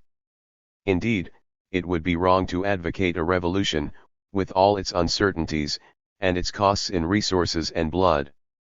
Ironically, while threatening global destruction, capitalist industrialism has also made a new, non-oppressive, classless society possible. Its technology is so immensely productive that it could provide plenty for everyone, with only a minimum of labor and plenty of leisure time. The technology would have to be redesigned to fit a sustainable ecology and a self-managed economy, but the potential is there. Will the working class take up the challenge? Major aspects of capitalism push them toward class consciousness and revolution. But there are contradictory, conservatizing aspects that hold them back. Some workers are better off than the majority of the world's workers. Marx and Engels sometimes called this layer of proletarians, the labor aristocracy. These workers may be bought off, corrupted, or simply satisfied with the way things are. At the opposite pole is a mass of very poor workers, including the super-exploited and the unemployed. They may be exhausted, demoralized, and overwhelmed, feeling uninterested in economic or political struggle. While Marx believed that the class consciousness creating aspects of capitalism would eventually win out, really there can be no guarantee that either layer of the working class, or any other, will engage in struggle at any particular time or place. Marx believed that socialism was only possible when technology had become potentially productive enough. Only this allowed a return to the equality and freedom of early human hunter-gatherer societies, but with a much higher standard of living. In the past, socialism was simply not possible. There was not enough to go around. After previous revolutions, most people had to go back to the daily grind in order to keep everyone fed, while a few rulers were able to live off that labor. Successful mass struggles might produce more freedom, but they could not jump from a low level of productivity to socialist liberation. but productivity has greatly expanded. For example, until quite recently in human history, 95% of the population raised food, so that 5% or less could live in cities and have an urban culture. Today, in the industrialized nations, the proportions are reversed. Less than 5% of the population produces more than enough food to feed the rest of the nation. Even if we switch to fully organic methods of farming, the proportion of those who have to do farm work would be much smaller than they have been for most of history. A society that satisfies the needs and wants of all its members is possible, under socialism. Kropotkin noted that, in the past, the power of production of foodstuffs and of all industrial commodities had not yet reached the perfection they have attained now. In those times communism was truly considered as equivalent to general poverty and misery, and well-being was looked at as something which is accessible to a very small number only. But this quite real and extremely important obstacle to communism exists no more. Owing to the immense productivity of human labor, a very high degree of well-being can easily be obtained in a few years by communist work. Marx and Kropotkin could neither prove nor disprove this assessment. If they were wrong, if it was possible to achieve socialism at any time since people began agriculture 10,000 years ago, then humans have been failing to create socialism for 10,000 years. This does not make our future chances look good. But if socialist freedom has only been possible for a century or two at most, due to the development of the necessary immense productivity of human labor, then we've been missing our opportunity for only a short time, historically speaking. It suggests that we still have a chance to create a free and cooperative society before catastrophe overtakes us. In 1858, Marx wrote to Engels, "The difficult question for us is this. On the continent, the revolution is imminent and will immediately assume a socialist form. But will it not necessarily be crushed in this small corner of the earth, seeing that over a far greater area the movement of bourgeois society is still in the ascendant?" Marx was an internationalist, and here he was expressing a realistic fear that the European socialist revolution would be held back by the lack of economic development on a world scale. And so it was. Marx did not realize that capitalism was not yet in its final epoch but only reaching the height of its development. Today industrial capitalism has entered its epoch of decline. Humanity has reached and passed the point where it is capable of industrializing the whole world. Despite humanity's powerful modern technology, a great deal would have to be done to redevelop the world under socialism. The underdeveloped oppressed parts of the world would have to be industrialized, according to their wishes and wants, in an ecological way. The former imperialist parts of the world would have to be re-industrialized in a way that is ecologically sustainable, no longer destroying the natural environment. Production everywhere would have to be reconfigured to make it democratic, without order givers and order takers. The destruction created by any revolutionary versus counter-revolutionary civil wars would have to be repaired. Meanwhile armaments would still be produced so long as capitalist states still threaten the socialist regions. All this can be done, on the way to the full achievement of libertarian communism. The alternatives, then, are a revolutionary reconstitution of society at large or the common ruin of the contending classes, ruin or revolution, socialism or barbarism, anarchism or annihilation. With this interpretation, Marx and others declared that what capitalism produces, with the inexorability of a law of nature, is the end of capitalist prosperity and stability, one way or another. The good times, such as they were, could not last. The still open question is what will replace it. It may still seem deterministic and teleological to say that we will face one of two possible futures. However, both a revolutionary reconstitution of society and common ruin could take many possible forms. The reconstitution might involve various methods of revolution leading to various forms of socialism. Common ruin could mean various forms of destruction, including wars, economic degradation, and/or a range of ecological disasters. As best as we can predict, capitalism inevitably creates the possibility of an alternate society, built by the working class and its socialized labor. Its situation in life pushes the working class to struggle against its oppression. This tends to create a consciousness of exploitation and a desire for a new society. The beautiful vision of socialism, the culmination of the moral values of humanity down through the ages, has become a real possibility and even a necessity. But it is still a choice. It is not inevitable at all that workers, or anyone else, will choose revolution before we face economic collapse, nuclear war, or environmental cataclysm. It is only possible. It is less a matter of prediction than commitment. Whatever is the correct interpretation of Marx on the question of inevitability, the issue will be decided in struggle. Chapter 8, What Marx Meant by Socialism and Communism. The utopian socialists who preceded Marx, such as Charles Fourier, Robert Owen, and Etienne Cabet, created very detailed instructions on how a new society should be organized. Marx deliberately rejected that approach. His descriptions of how a socialist or communist economy would work are few and far between. He developed a critique of capitalism, not of socialism, and what he wrote about the latter tended to be limited. In Volume 1 of Capital, for instance, Marx refers to a community of free individuals, carrying on their work with the means of production in common, in which the labor power of all the different individuals is consciously applied as the combined labor power of the community. Their work would be consciously regulated by them in accordance with a settled plan. Rather than presenting a new social system, Marx focused on the need for the working class to collectively take power, to replace the bourgeoisie as the new ruling class. The workers and their allies would get rid of the existing state and replace it with a radically democratic state, similar to the Paris Commune. This new state would essentially be the self-organized working class, and it would expropriate the capitalist class, allowing workers to build a new economy based on the centralization, collectivization, and socialization of labor of the existing monopolized and statified capitalist economy.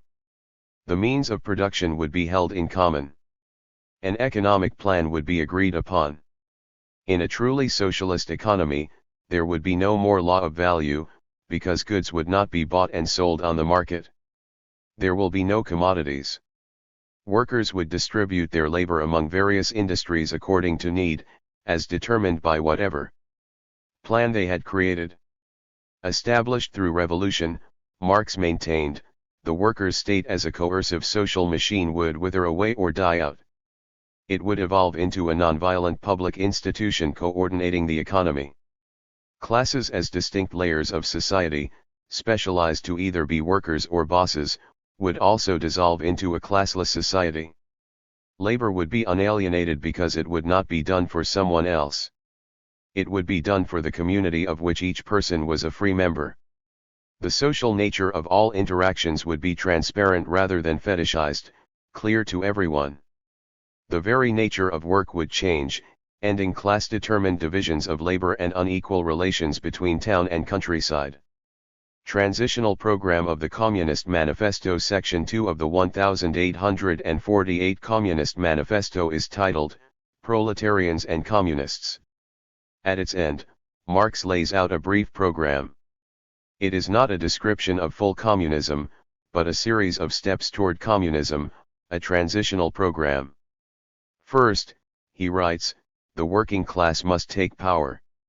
Then, the proletariat will use its political supremacy to wrest, by degrees, all capital from the bourgeoisie, to centralize all instruments of production in the hands of the state, i.e., of the proletariat organized as the ruling class, by means of despotic inroads on the rights of property.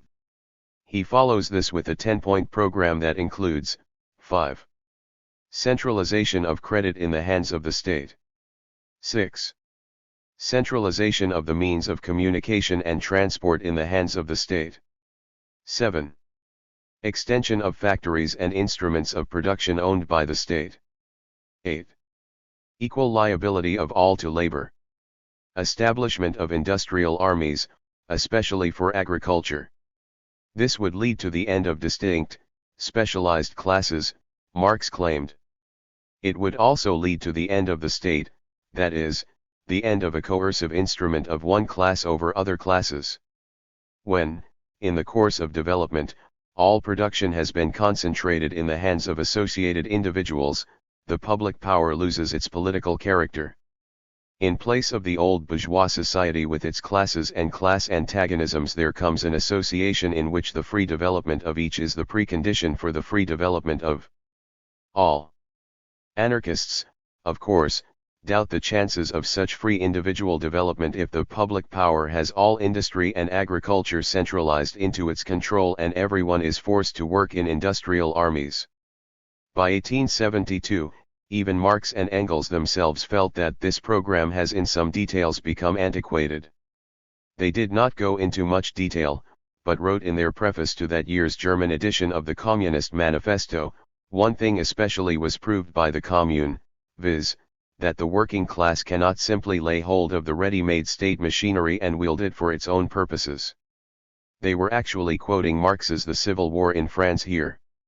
In that essay, Marx claimed it was not enough to radically democratize the bourgeois state. Instead, it was necessary to completely get rid of the capitalist state and replace it with an institution like the Paris Commune. The centralized state power, he wrote, with its ubiquitous organs of standing army, police, bureaucracy, clergy, and judicature organs wrought after the plan of a systematic and hierarchic division of labor, originates from the days of absolute monarchy. While the emerging bourgeoisie used elements of the monarchical state as a weapon against feudalism, they also gradually changed it into something better suited to their needs. Governance was placed under parliamentary control, that is, under the direct control of the propertied classes, which allowed different factions of the ruling class a forum in which to work out their differences. But whatever those differences, the bourgeois state remained a repressive force when it came to the workers. At the same pace at which the progress of modern industry developed, widened, intensified the class antagonism between capital and labor, the state power assumed more and more the character of the national power of capital over labor, of a public force organized for social enslavement, of an engine of class despotism. The idea of wielding this sort of institution for revolutionary ends made little sense. But what would replace it? In Marx and Engels' writings, they portray the 1871 Paris Commune uprising as extremely democratic. In particular, they noted, the city council members were directly elected by the sections of the city and were subject to recall if their sections no longer agreed with them. The representatives were paid as much as average workers. All officials, such as judges and local police, were similarly elected and controllable. The regular army was replaced by an armed people. Marx expected that if the commune had lasted, it would have federated with similar city, town, and village communes throughout France. This was an image of a very democratic representative democracy. But it contained nothing of direct democracy, of the members of sections meeting and deciding how to manage their neighborhood, or of workers meeting face to face in the factory or shop or office each morning to decide what they would do that day in accordance with their overall plan. In general, anarchists are not against some degree of representation or delegation, in large, complex societies. But anarchists seek to root this in a vibrant, lively, decentralized, direct democracy, where communities directly control their lives. Even at their most libertarian democratic, Marx and Engels showed no understanding of this. Critique of the Gotha Program. In the Critique of the Gotha Program, Marx described communism as a cooperative society based on common ownership of the means of production. He raised the notion of two phases of communism. In the first phase, we are dealing with a communist society, not as it has developed on its own foundations, but, on the contrary, just as it emerges from capitalist society. In every respect, economically, morally, and intellectually, it is thus still stamped with the birthmarks of the old society from whose womb it emerges. For some reason, Lenin renamed Marx's first phase of communist society socialism and only called Marx's more advanced phase of communist society communism proper. To Marx, they were both phases of communism.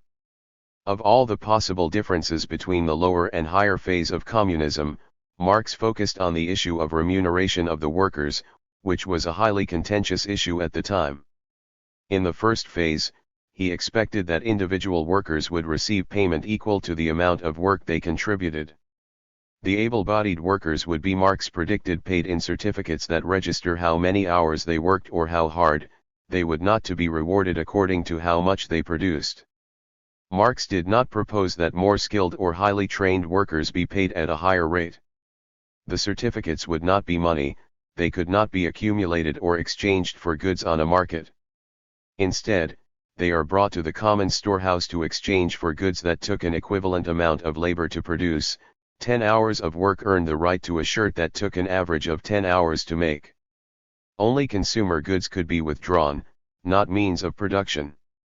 To Marx, this was better than capitalism but still limited. It was only the first phase of communism. Receiving goods equivalent to labor performed is still in principle a bourgeois right, although one which capitalism had never lived up to. Workers differ in strength and ability. Some can work longer or harder than others. Workers also have different needs and wants, regardless of how hard they work. Therefore this remunerative equality remains unequal and unfair. The society, it implies, is not yet completely unalienated.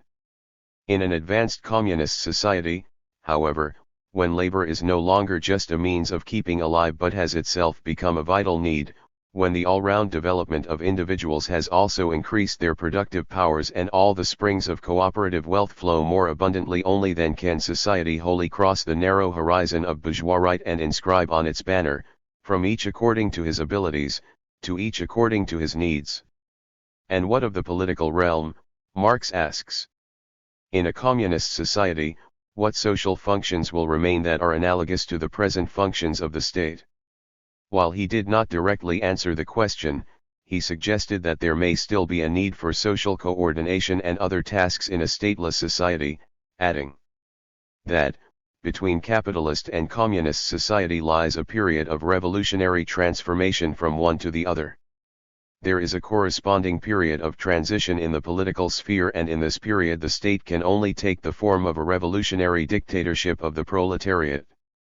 What exactly Marx and Engels meant by the revolutionary dictatorship of the proletariat is a matter of controversy. With the development of Marxism-Leninism, it came to mean the dictatorship of one political party or a small group or even one person. Marx's belief that there would be a transitional period between capitalism and communism, as well as his division of communism itself into lower and higher phases, have been used as an excuse for Stalinist totalitarianism. It has been used to justify regimes that were not moving toward stateless, classless associations of free individuals but that were, in fact, moving in the other direction. None of these rationalizations would have been acceptable to Marx or Engels as democratic principles. In their day, dictatorship could refer to domination by a parliament or by a popular class. As we can best determine, what they meant by dictatorship of the proletariat was neither more nor less than the rule of the working class. They pointed to the ultra-democratic Paris Commune as an example of the dictatorship of the proletariat. Some libertarian Marxists have used the term to mean the stateless rule of the self-organized working class. Lenin, in State and Revolution, claimed that Marx and Engels had meant a semi-state that, from the moment of its creation, would immediately begin to wither away as popular participation increased. Today, we should avoid using the phrase, given what it has come to mean to most people. It is unclear whether Marx thought that the period of revolutionary transformation, in the political sphere would take place before the lower phase of communism, or if the lower phase is part of that transformation. Presumably, the working class must first seize power before it can begin to create even the lower phase. This has become an issue relevant to the poorer, oppressed, nations of the world. As in Marx's day, most of the countries of the world have economies so warped by capitalism that even achieving a lower phase of communism would be a monumental task. They have severe poverty along with ecological destruction, and a productive economic sector mostly geared to export and enriching foreign imperialists and local bloodsuckers. But, unlike Marx's day, the world as a whole has more than enough resources to establish a prosperous international communism. What then are the options for an oppressed nation in Africa, Asia, or Latin America? Even if the workers, peasants, and other oppressed sections of the population seize power and set up their own federation of workers and peasants' councils, what can they achieve? The federation would take steps toward communism, but these will be limited internally. Markets and the law of value cannot be immediately abolished. The federation would work to spread the revolution to other oppressed nations and to the imperialist nations. The latter have the wealth to help the poor countries develop in their own way, toward liberatory communism. This is the strategy of the permanent revolution, applied internationally. Some Marxists-Maoists, for instance, see revolution as a two-stage process, first a capitalist revolution to build a strong economic foundation, then the proletarian revolution. This is a distortion of Marx's views. Workers and their allies should not be limited to the program of capitalism and bourgeois democracy. Marx and Engels believed that, whenever possible, the working class should lead all oppressed people to take power and carry out tasks of both the bourgeois democratic revolution and the proletarian socialist revolution. The first program includes land to the peasants who use it, freedom of speech, election of officials, national self-determination, etc., and the second program includes also public ownership of the land and industry, worker management and planning of industry, international revolution, etc. These programs conflict in certain ways. For example, land to the peasants implies distributing large estates to landless peasants, which is not the eventual socialist goal of democratic collectivism. However, Marx and Engels believed that the peasants should be supported in their democratic demands and respectfully won over to socialism. Similarly, each country and region would have to combine bourgeois democratic and proletarian democratic demands according to their own circumstances. A technological revolution. Lenin appears to have interpreted Marxism to mean that modern technology and social organization, just as it is arranged under monopoly capitalism, will continue under socialism. The only difference would be that, on top, instead of corporate boards of directors and the bourgeois state, there will be a centralized workers' state. But Marx and Engels understood that much of technology was developed for no reason but to increase the exploitation of the workers. Society cannot free itself unless every individual is freed. The old mode of production must therefore be revolutionized from top to bottom, and in particular the former division of labor must disappear. Its place must be taken by an organization of production in which, productive labor, instead of being a means of subjugating men, will become a means of their emancipation, by offering each individual the opportunity to develop all his faculties, physical and mental, in all directions and exercise them to the full, in which, therefore, productive labor will become a pleasure instead of being a burden. For Marx, the more advanced phase of communist society begins once the enslaving subjugation of individuals to the division of labor and thereby the antithesis of intellectual and physical labor is over. The most alienating division of labor, then, was between intellectual and physical labor, between making decisions and carrying them out, between order giving and order taking. The utopians had developed the idea of integrating labor, and the anarchists were to develop it further, but it was also important to Marx and Engels. It was a technical integration that included the synthesis of agriculture with manufacturing industries, gradual abolition of the distinction between town and country, by a more equable distribution of population over the country. This was social but also necessary for ecological reasons. The present poisoning of the air, water, and land can be put an end to only by the fusion of town and country. But Engels also considered the idea of collective townships integrating agriculture and industry to be utopian without a centralized plan. Only a society which makes it possible for its productive forces to dovetail harmoniously into each other on the basis of one single vast plan can allow industry to be distributed over the whole country. Comparisons of Marx's communism and anarchist communism. Marx and Engels deliberately did not give details about what a socialist/communist society would look like. We can, however, get some ideas from what they wrote. They were committed to a democratic society, self-managed by freely associated producers. They saw it as being a centrally planned economy. Industry and agriculture would be integrated, and owned by the democratic workers' state that had replaced the bourgeois state.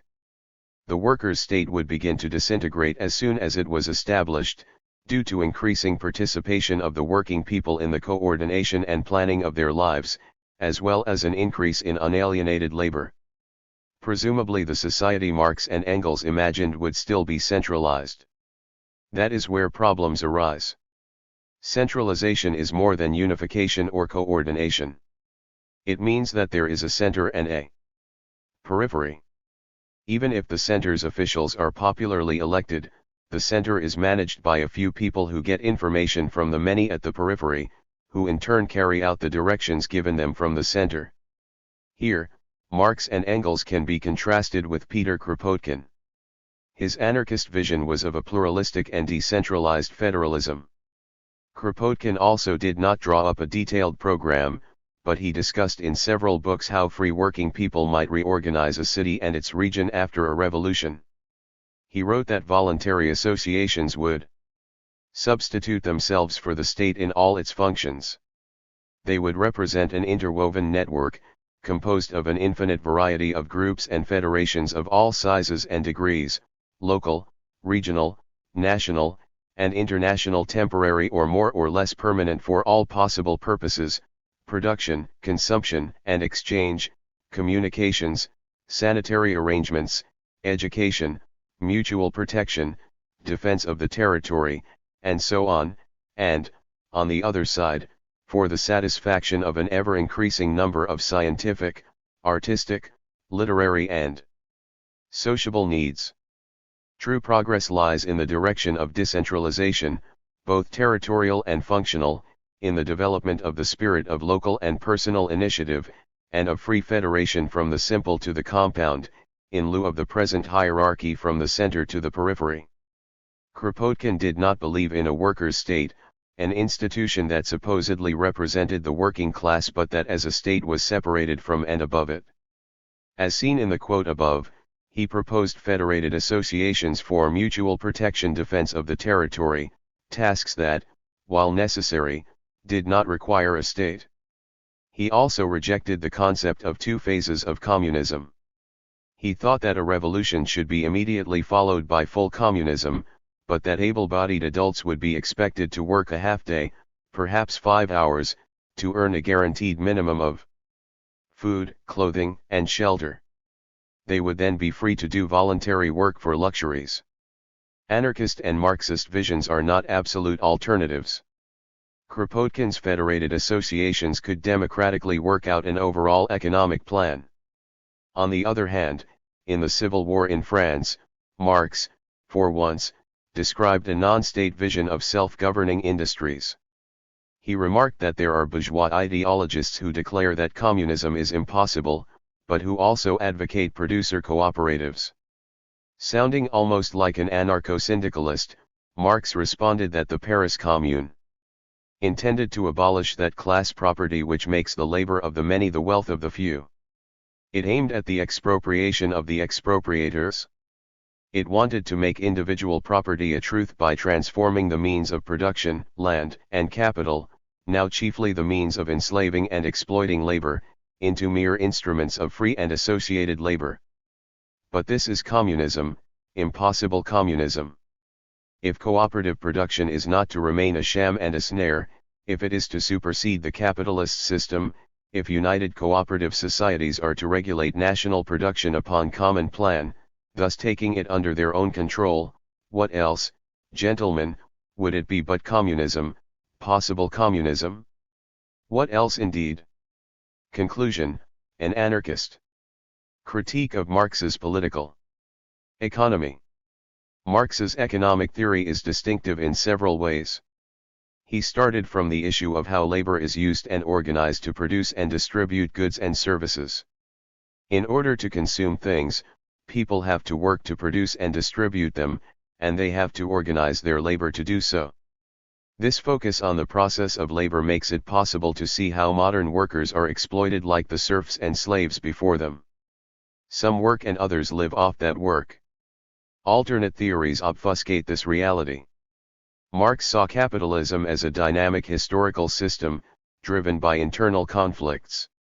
It had an origin, it reached its height, it began to decline, and it will end. In this it is no different from previous socio-economic systems. Bourgeois economists, however, write as if the categories of capitalism have applied for all time, or at least as if they expect the free market to go on forever, the perfect economic system, the end of history. Broadly speaking, Marx's analysis has held up well. Unlike the classical political economists, he predicted the continuation of the business cycle, with its conclusions in crises.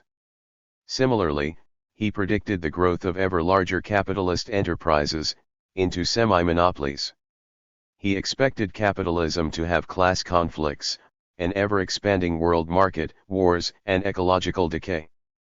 Marx's critique of political economy provides a set of useful theoretical tools for understanding the present conditions of the capitalist economy and its likely future development.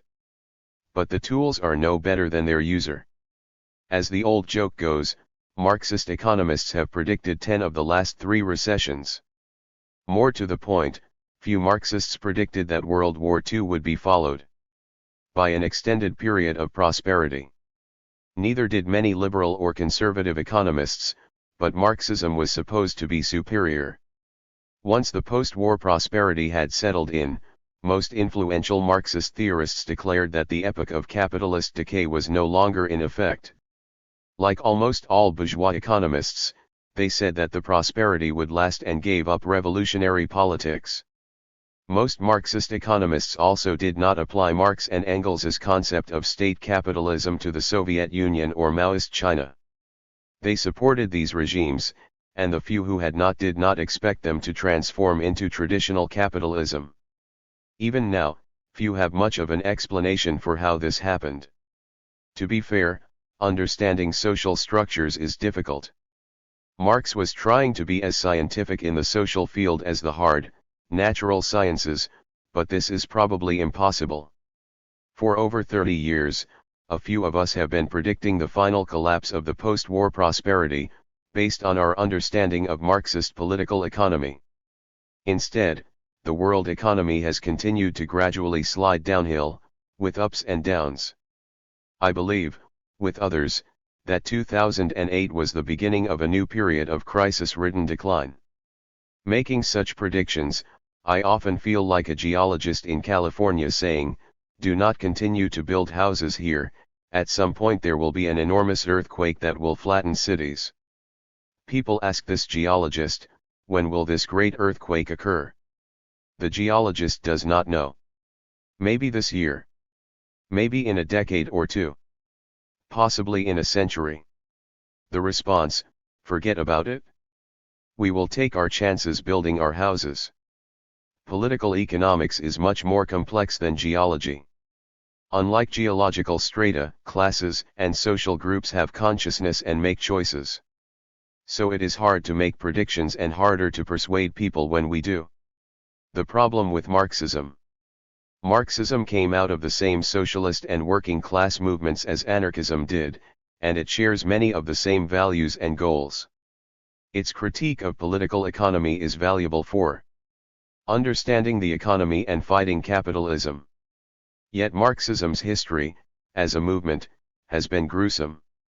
The social democratic parties, directly influenced by Marx and Engels, became reformist, statist, counter-revolutionary, and pro-imperialist. They supported their warring imperialist states in World War I and fought against the Russian and German revolutions afterwards. They failed to fight the rise of fascism. In the Cold War, they supported Western imperialism and abandoned all claims to be for a new type of society. Lenin, Trotsky, and others tried to revive revolutionary Marxism during World War I and the Russian Revolution. Instead, they established a one-party police state. Under Stalin, this evolved into several totalitarian state capitalisms that murdered tens of millions of workers and peasants around the world. Marxism was not supposed to be a religious faith but a materialist praxis. As Engels liked to say, the proof of the pudding is in the eating. How did something that seemed to have such good goals, good values, and good theory repeatedly end up so badly? What does that tell us about the theory? Anarchism has certainly had its failures. It has done no better than Marxism in leading workers to socialist revolution. There were racist and authoritarian aspects to the views of Proudhon and Bakunin. Kropotkin violated anarchist principles by supporting the Allied imperialists in World War I. In the Spanish Revolution of 1936–39, the mainstream anarchists abandoned their program and betrayed the working class by joining the liberal bourgeois government. They held back the workers' revolution, resulting in the victory of Spanish fascism.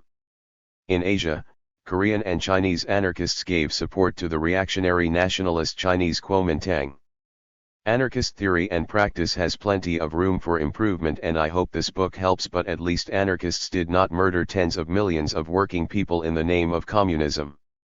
Throughout this work, I have referred to problems with Marx's theory. One is his centralism.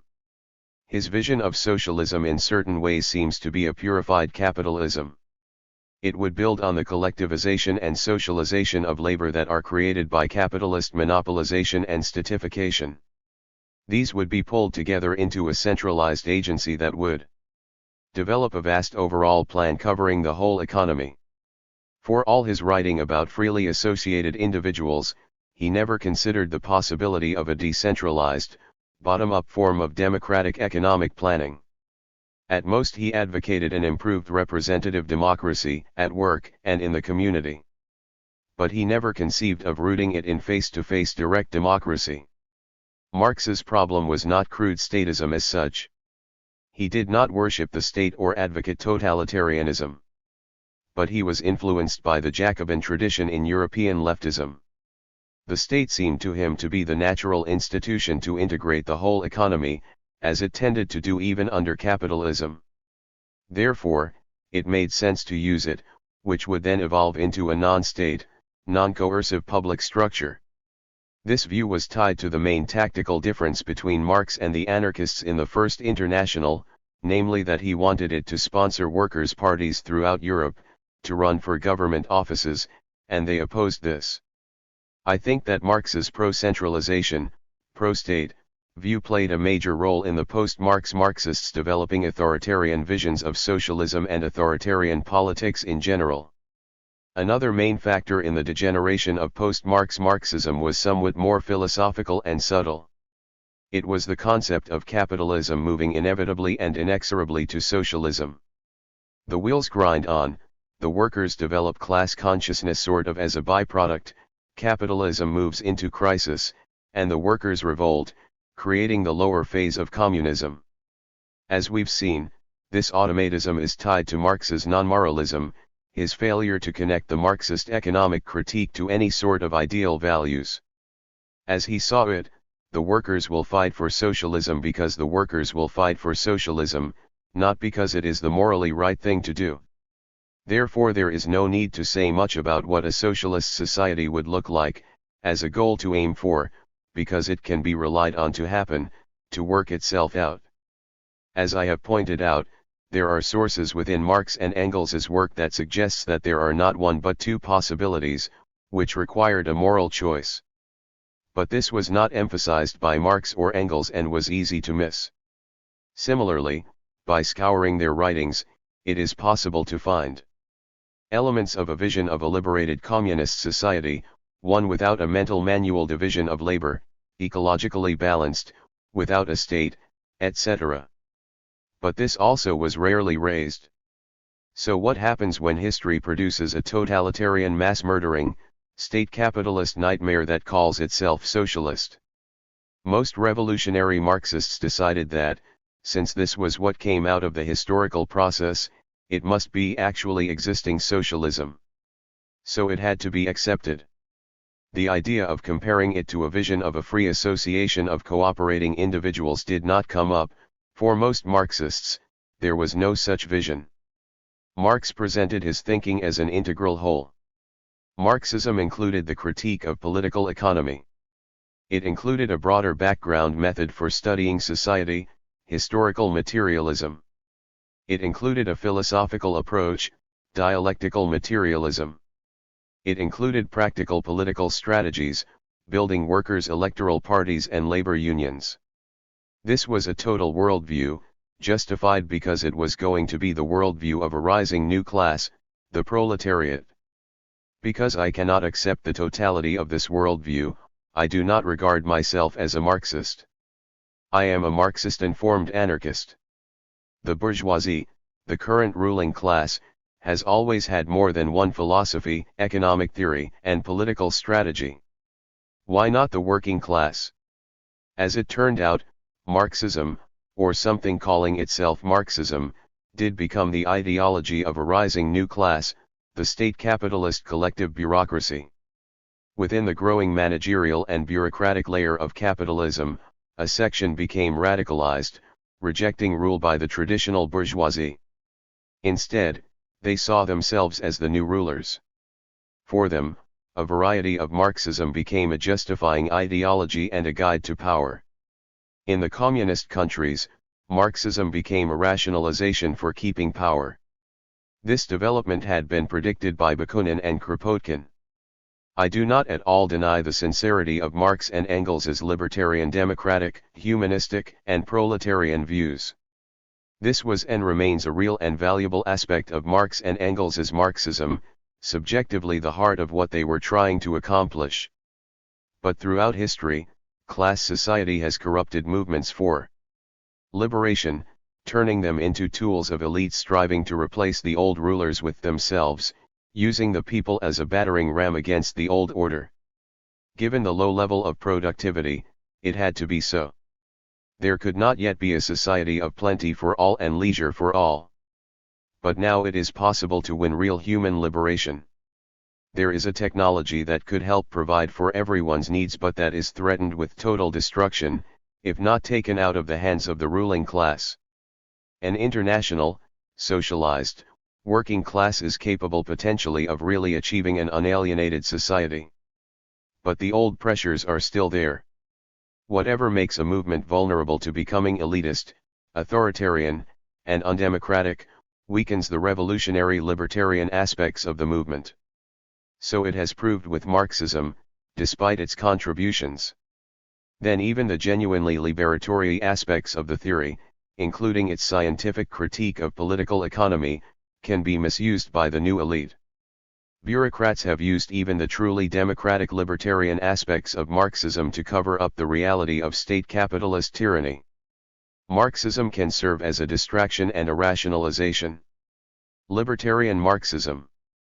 Writing of what I call the two sides of Marx's theory, the anarchist Mackay claims there are many continuities from Marx to Lenin, but there are also continuities from Marx to more libertarian Marxists, whose ideas approximate anarchism's desire for the free association of equals. A range of people who accept Marx's views are anti-statist and close to anarchism in several ways. Known as libertarian Marxists, autonomist Marxists, left communists, or libertarian communists, they are distinct from both Leninism and social democracy. For example, Paul Maddock expressed his anti-statist, council communist perspective this way. There is no room for a socialist state in socialism, even though there is the need for a central direction of the socialized economy, which, however, is itself a part of the organization of the associated producers and not an independent entity set against them. It is not through the state that socialism can be realized, as this would exclude the self-determination of the working class, which is the essence of socialism. State rule perpetuates the divorce of the workers from the means of production, and thus also perpetuates class relations. Harry Cleaver claims to have first coined the phrase autonomous Marxism. In this category he includes the Johnson-Forrest tendency of CLR. James, Rhea Dunajewska, and Grace Lee, the Italian workerists from the extra-parliamentary left, such as Antonio Negri, Maria Rosa Dalla Costa, Mario Tronti, and others, and the British Marxist bottom-up historians such as E. P. Thompson and Christopher Hill.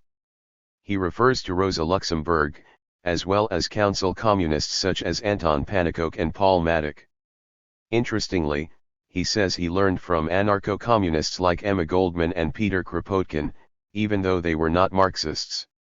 He discusses the French Socialisme ou Barbarie group of Cornelius Castoriadis and Claude Lefort, noting their eventual abandonment of Marxism. Time and space will allow only a few comments about these varying trends. Their main virtue, to me, should be clear, that they use Marx's critique of political economy while rejecting statist interpretations. From the beginning, these trends focused on the autonomous self-activity of the working class and the oppressed, as opposed to top-down, elite organizing. They examined the shop floor activities of the workers, instead of focusing on the politics of parties and union bureaucracies. As their name indicates, the Council Communists of Germany and the Netherlands rejected the party-ruled state of Lenin in favor of rule by workers' and peasants' councils, while remaining revolutionary communists. These far-left trends had a variety of views about Marxist economic theory, often influenced by the period in which they developed. The views in this book have been particularly influenced by those of the Council Communist Paul Maddock, Sr. Castoriadis, on the other hand, came to reject Marxism altogether. He decided to call himself a libertarian socialist, rather than an anarchist. Some of his reasons remain valid, I think, and are reflected in my criticisms of Marxism. Yet he was overly influenced by post-World War II prosperity. He decided that capitalist prosperity would go on indefinitely, thus disproving Marxist economics. His fellow thinker, Maurice Brinton of the British Solidarity Group, came to realize that these views appear to have been proven wrong. There is most definitely an economic crisis of global proportions, the consequences of which include the driving down of working-class living standards. In certain key ways, Marx's analysis had been shown to be accurate. Nor is the thinking of all these trends radically democratic. Even when advocating workers' councils, they tended to advocate a centralized economy. Worse, many were influenced by Amadeo Bordiga and those who followed him to completely reject workers' democracy. Some counterpoise democracy as a socialist goal to the abolition of the law of value. But the law of value can be abolished only by replacing the exchange of commodities, the automatic market, and the capital/labor relationship by the conscious and collective decision-making of freely associated producers. What is this but socialist democracy? Even those far-left Marxists who stand for the autonomous self-management of the workers, still fail to analyze sufficiently how most of the Marxist movement developed into totalitarianism. What they lack is a critique of Marxism. Generally though, anarchists and far-left Marxists find many of the same issues contentious. Should revolutionaries form revolutionary organizations to participate in broader movements? Should they join or support unions? National liberation struggles? United fronts? Today many, perhaps most, radicals who regard themselves as anarchists do not accept a revolutionary proletarian strategy. They believe in gradually and peacefully building up counter-institutions and alternate lifestyles that is supposed to eventually replace the state and capitalism. This is essentially the old strategy of Proudhon, who, rejecting revolution, aimed to build a mutual bank to peacefully take over the French economy and replace the state. It is disappointing to me that even many who identify with the autonomous trend in Marxism similarly have come to reject proletarian revolution. Certainly not all, but many have replaced the working class with the concept of the multitude, or they water down the proletariat to include almost everyone, including peasants. They deny that this is an epoch of capitalist decay and social revolution. They reject revolution in favor of somehow withdrawing from capitalism, a strategy they call exodus. They downplay workplace organizing in favor of somehow abolishing work in the foreseeable future. Whatever the faults and limitations of Marx and Engels, Bakunin and Kropotkin, they were correct in advocating working-class revolution. Despite their disagreements and their flaws, we stand on their shoulders.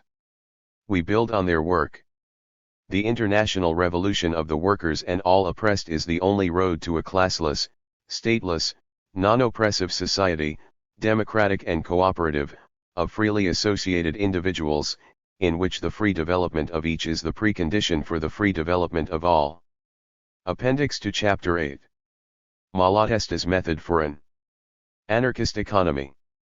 One of the most prominent attempts to present a model for a post-capitalist society is the theory of Parecon. One of its two founders, Michael Albert, wrote a book called Parecon in 2006 with the subtitle Life Beyond Capitalism. Among other topics, he criticizes anarchists for lacking a vision of what institutions a new society would have. Anarchism, he says, often dismisses the idea of vision, much less of providing a new political vision, as irrelevant or worse. He makes the same charge against Marxists, even libertarian Marxists or anarcho-Marxists, who are the best Marxism has to offer. In my opinion, there is truth in this accusation, especially regarding mainstream Marxists, but also libertarian Marxists and even anarchists. At the same time, it is exaggerated. His appreciation of the positive proposals of anarchists and other libertarian socialists is clouded by a desire to see fully worked out programs for a new society, such as his Parecon, which leads him to ignore valuable, if less detailed, anti-authoritarian proposals. For example, Albert quotes the great Italian anarchist Enrico Malatesta's claim that anarchists want the complete destruction of the domination and exploitation of person by person, a conscious and desired solidarity.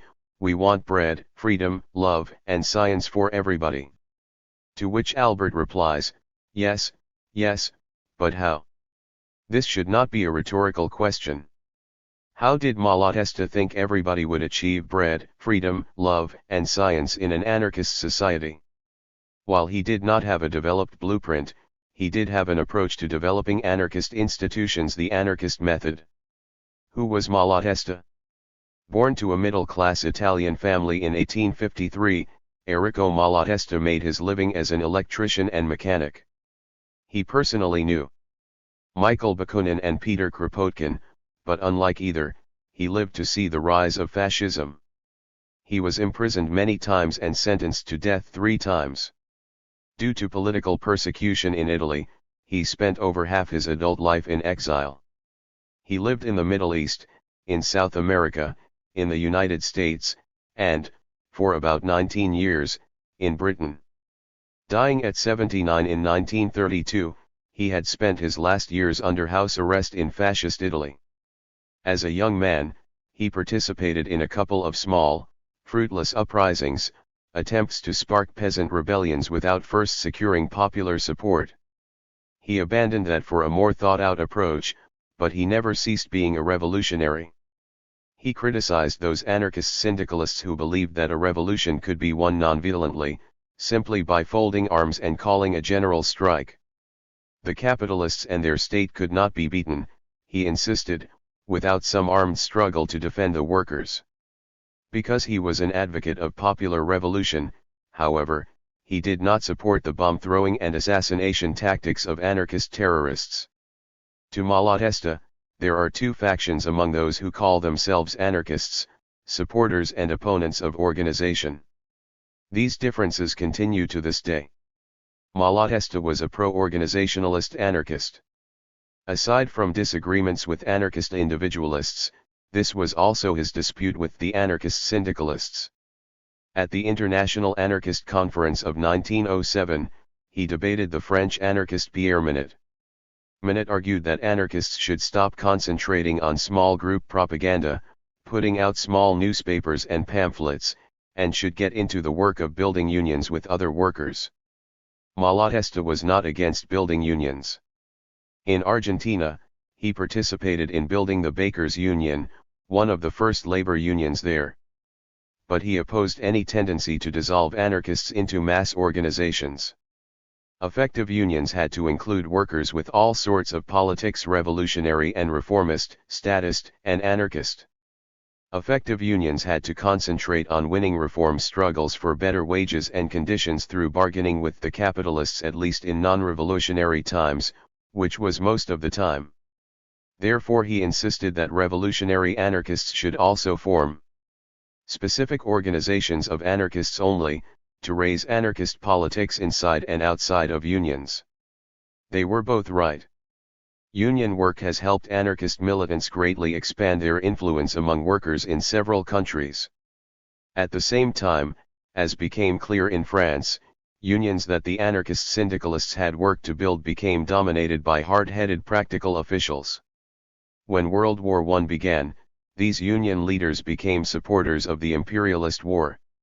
Today, dual organizationalist anarchists agree with Malatesta about the need for two types of organizations, the mass organizations and the narrower revolutionary organization with more political agreement. Even many of today's anarchist syndicalists would agree. The anarchist method. All his adult life, Malatesta identified with the tradition of libertarian communism. His goal was a society where all land and means of production were held in common and there was no use of money. Everyone would work as well as they could and would receive what they needed from the common store of products. Free associations and federations of producers and consumers would manage the economy through an intelligent decentralization. This would provide economic planning from below. His economic vision went along with the goals of abolition of the state, of national borders and nationalist passions, as well as with the reconstruction of the family and the liberation of women. However, over time he came to be critical of some anarchist communist thinking as too simplistic. He criticized the Kropotkinian conception, which I personally find too optimistic, too easygoing, too trusting in natural harmonies. His was a more flexible communist anarchism. Imposed communism would be the most detestable tyranny that the human mind could conceive.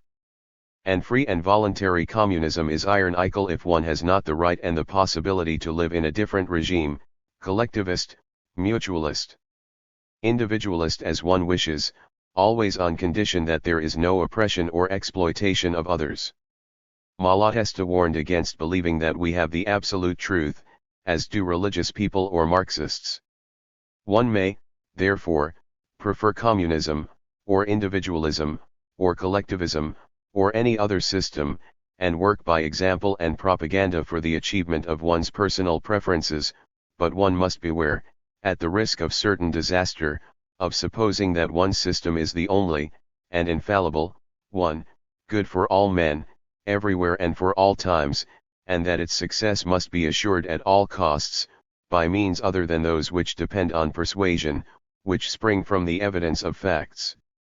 His goal was free communism, but he understood that others preferred collectivism, that is, an economy of common ownership that still rewards workers according to how much they work, or an individualism that involved as much individual ownership and small-scale production as possible. After a revolution, according to Malatesta, probably every possible form of possession and utilization of the means of production and all ways of distribution of produce will be tried out at the same time in one or many regions, and they will combine and be modified in various ways until experience will indicate which form, or forms, is or are, the most suitable. In the meantime, the need for not interrupting production and the impossibility of suspending consumption of the necessities of life will make it necessary to take decisions for the continuation of daily life at the same time as expropriation proceeds.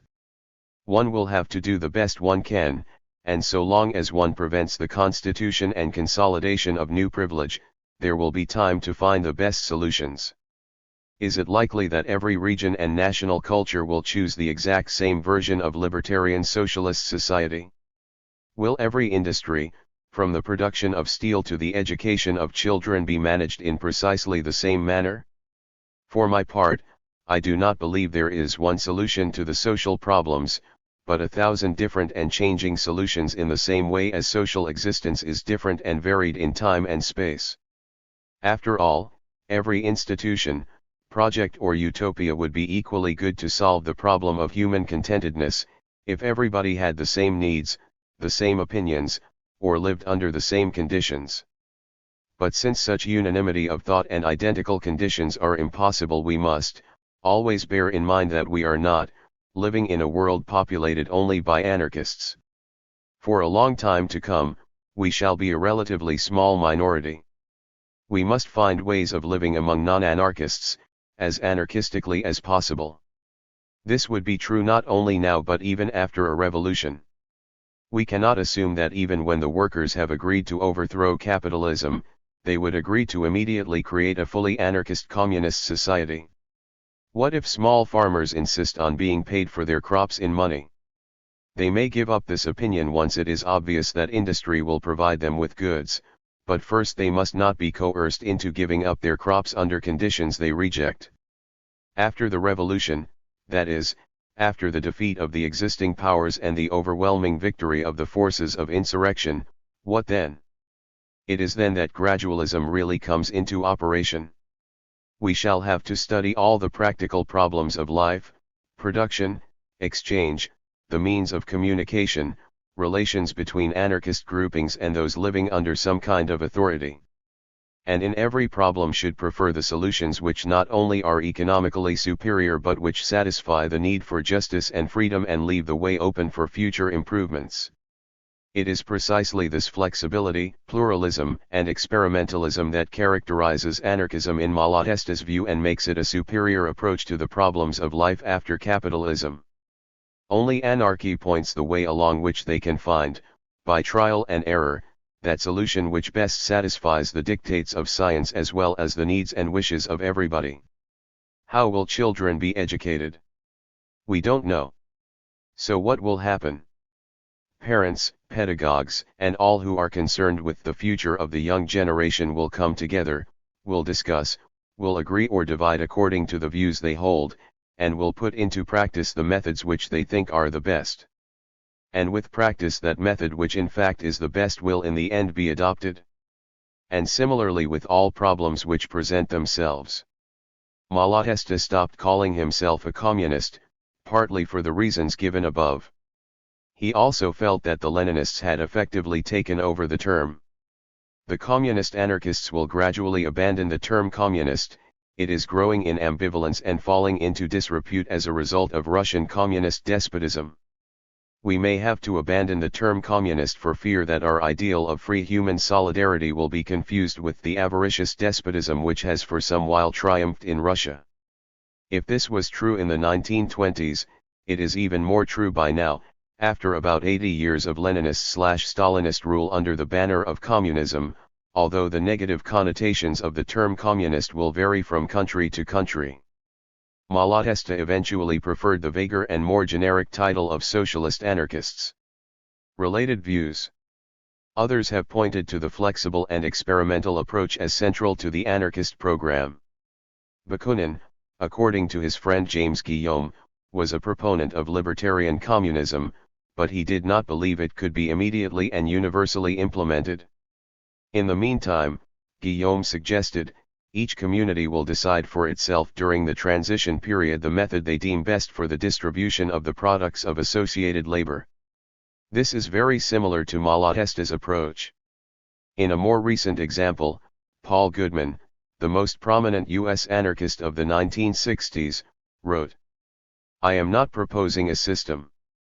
It is improbable that there could be a single appropriate style of organization or economy to fit all the functions of society, any more than there could be or ought to be a single mode of education, going to school, that suits everybody. In many functions is economically inefficient, technologically unnecessary, and humanly damaging. Therefore we might adopt a political maxim, to decentralize where, how, and how much is expedient. But where, how, and how much are empirical questions. They require research and experiment." Unlike Malatesta, Goodman was a reformist, advocating a gradual approach to social change in the present society. Malatesta only advocated post-revolutionary gradualism. Like Bakunin, Kropotkin, and Marx, Malatesta was a revolutionary. Similarly, Goodman advocated a mixed system, which included both capitalist corporations and cooperatives. Malatesta advocated a mixed system that explicitly excluded exploitation. It might include various forms of producer and consumer cooperatives and federations, as well as individual workshops or farms, but not capitalist enterprises that hired wage labor. In certain respects, anarchist experimentalism resembles the Marxist concept of a post-revolution transitional period. According to his critique of the Gotha program, Marx expected society after a revolution to still suffer the lingering effects of capitalism. Society would gradually transform during this first phase of communist society so that, when production has increased sufficiently, it might achieve a more advanced phase of communist society. During this transition, one might expect, a flexible and experimental attitude would be necessary. Whatever the virtues of these ideas, they have been used by Marxists to justify Leninist-Stalinist totalitarianism since, after all, we cannot expect post-revolutionary society to immediately fulfill the libertarian democratic goals of classical communism. This was not Marx's intention, but it is how the transitional period concept has been used by Marxist-Leninists. Neither Marx nor Malatesta believed it possible to immediately leap into a completely classless, moneyless, non-coercive, non-oppressive society. However, Marx's vision of the transition, despite its insights, tended to be more rigid than flexible. He laid out specific features of the lower phase of communism, which would come to pass in the course of the historical process. Malatesta preferred to make suggestions while leaving things open to pluralistic experiment. Marx also believed that some form of the state will be necessary, the revolutionary dictatorship of the proletariat, instead of thinking about how working people might protect and sustain their revolution without the bureaucratic military machinery of a state. Malatesta advocated a popular militia. To return to Michael Albert's challenge to Malatesta, yes, but how? Malatesta did not have a worked-out model for what anarchist socialism should be immediately after a revolution. He did not believe in such an approach. Yet he did not maintain that anything goes. He advocated that working people take over the means of production and distribution and organize themselves to run them directly through free association and federation. It was just such a self-managed society that would be capable of an experimental and flexible method. However, this was always on condition that there is no oppression or exploitation of others. He was not against speculation or programs, so long as they were presented with a certain modesty and willingness to see them change in practice. He might have appreciated Albert's Paracon as a set of ideas for after a revolution, although not as a completed blueprint for what must be done. His goal was libertarian communism, but he was willing to see progress toward his goal go through various paths.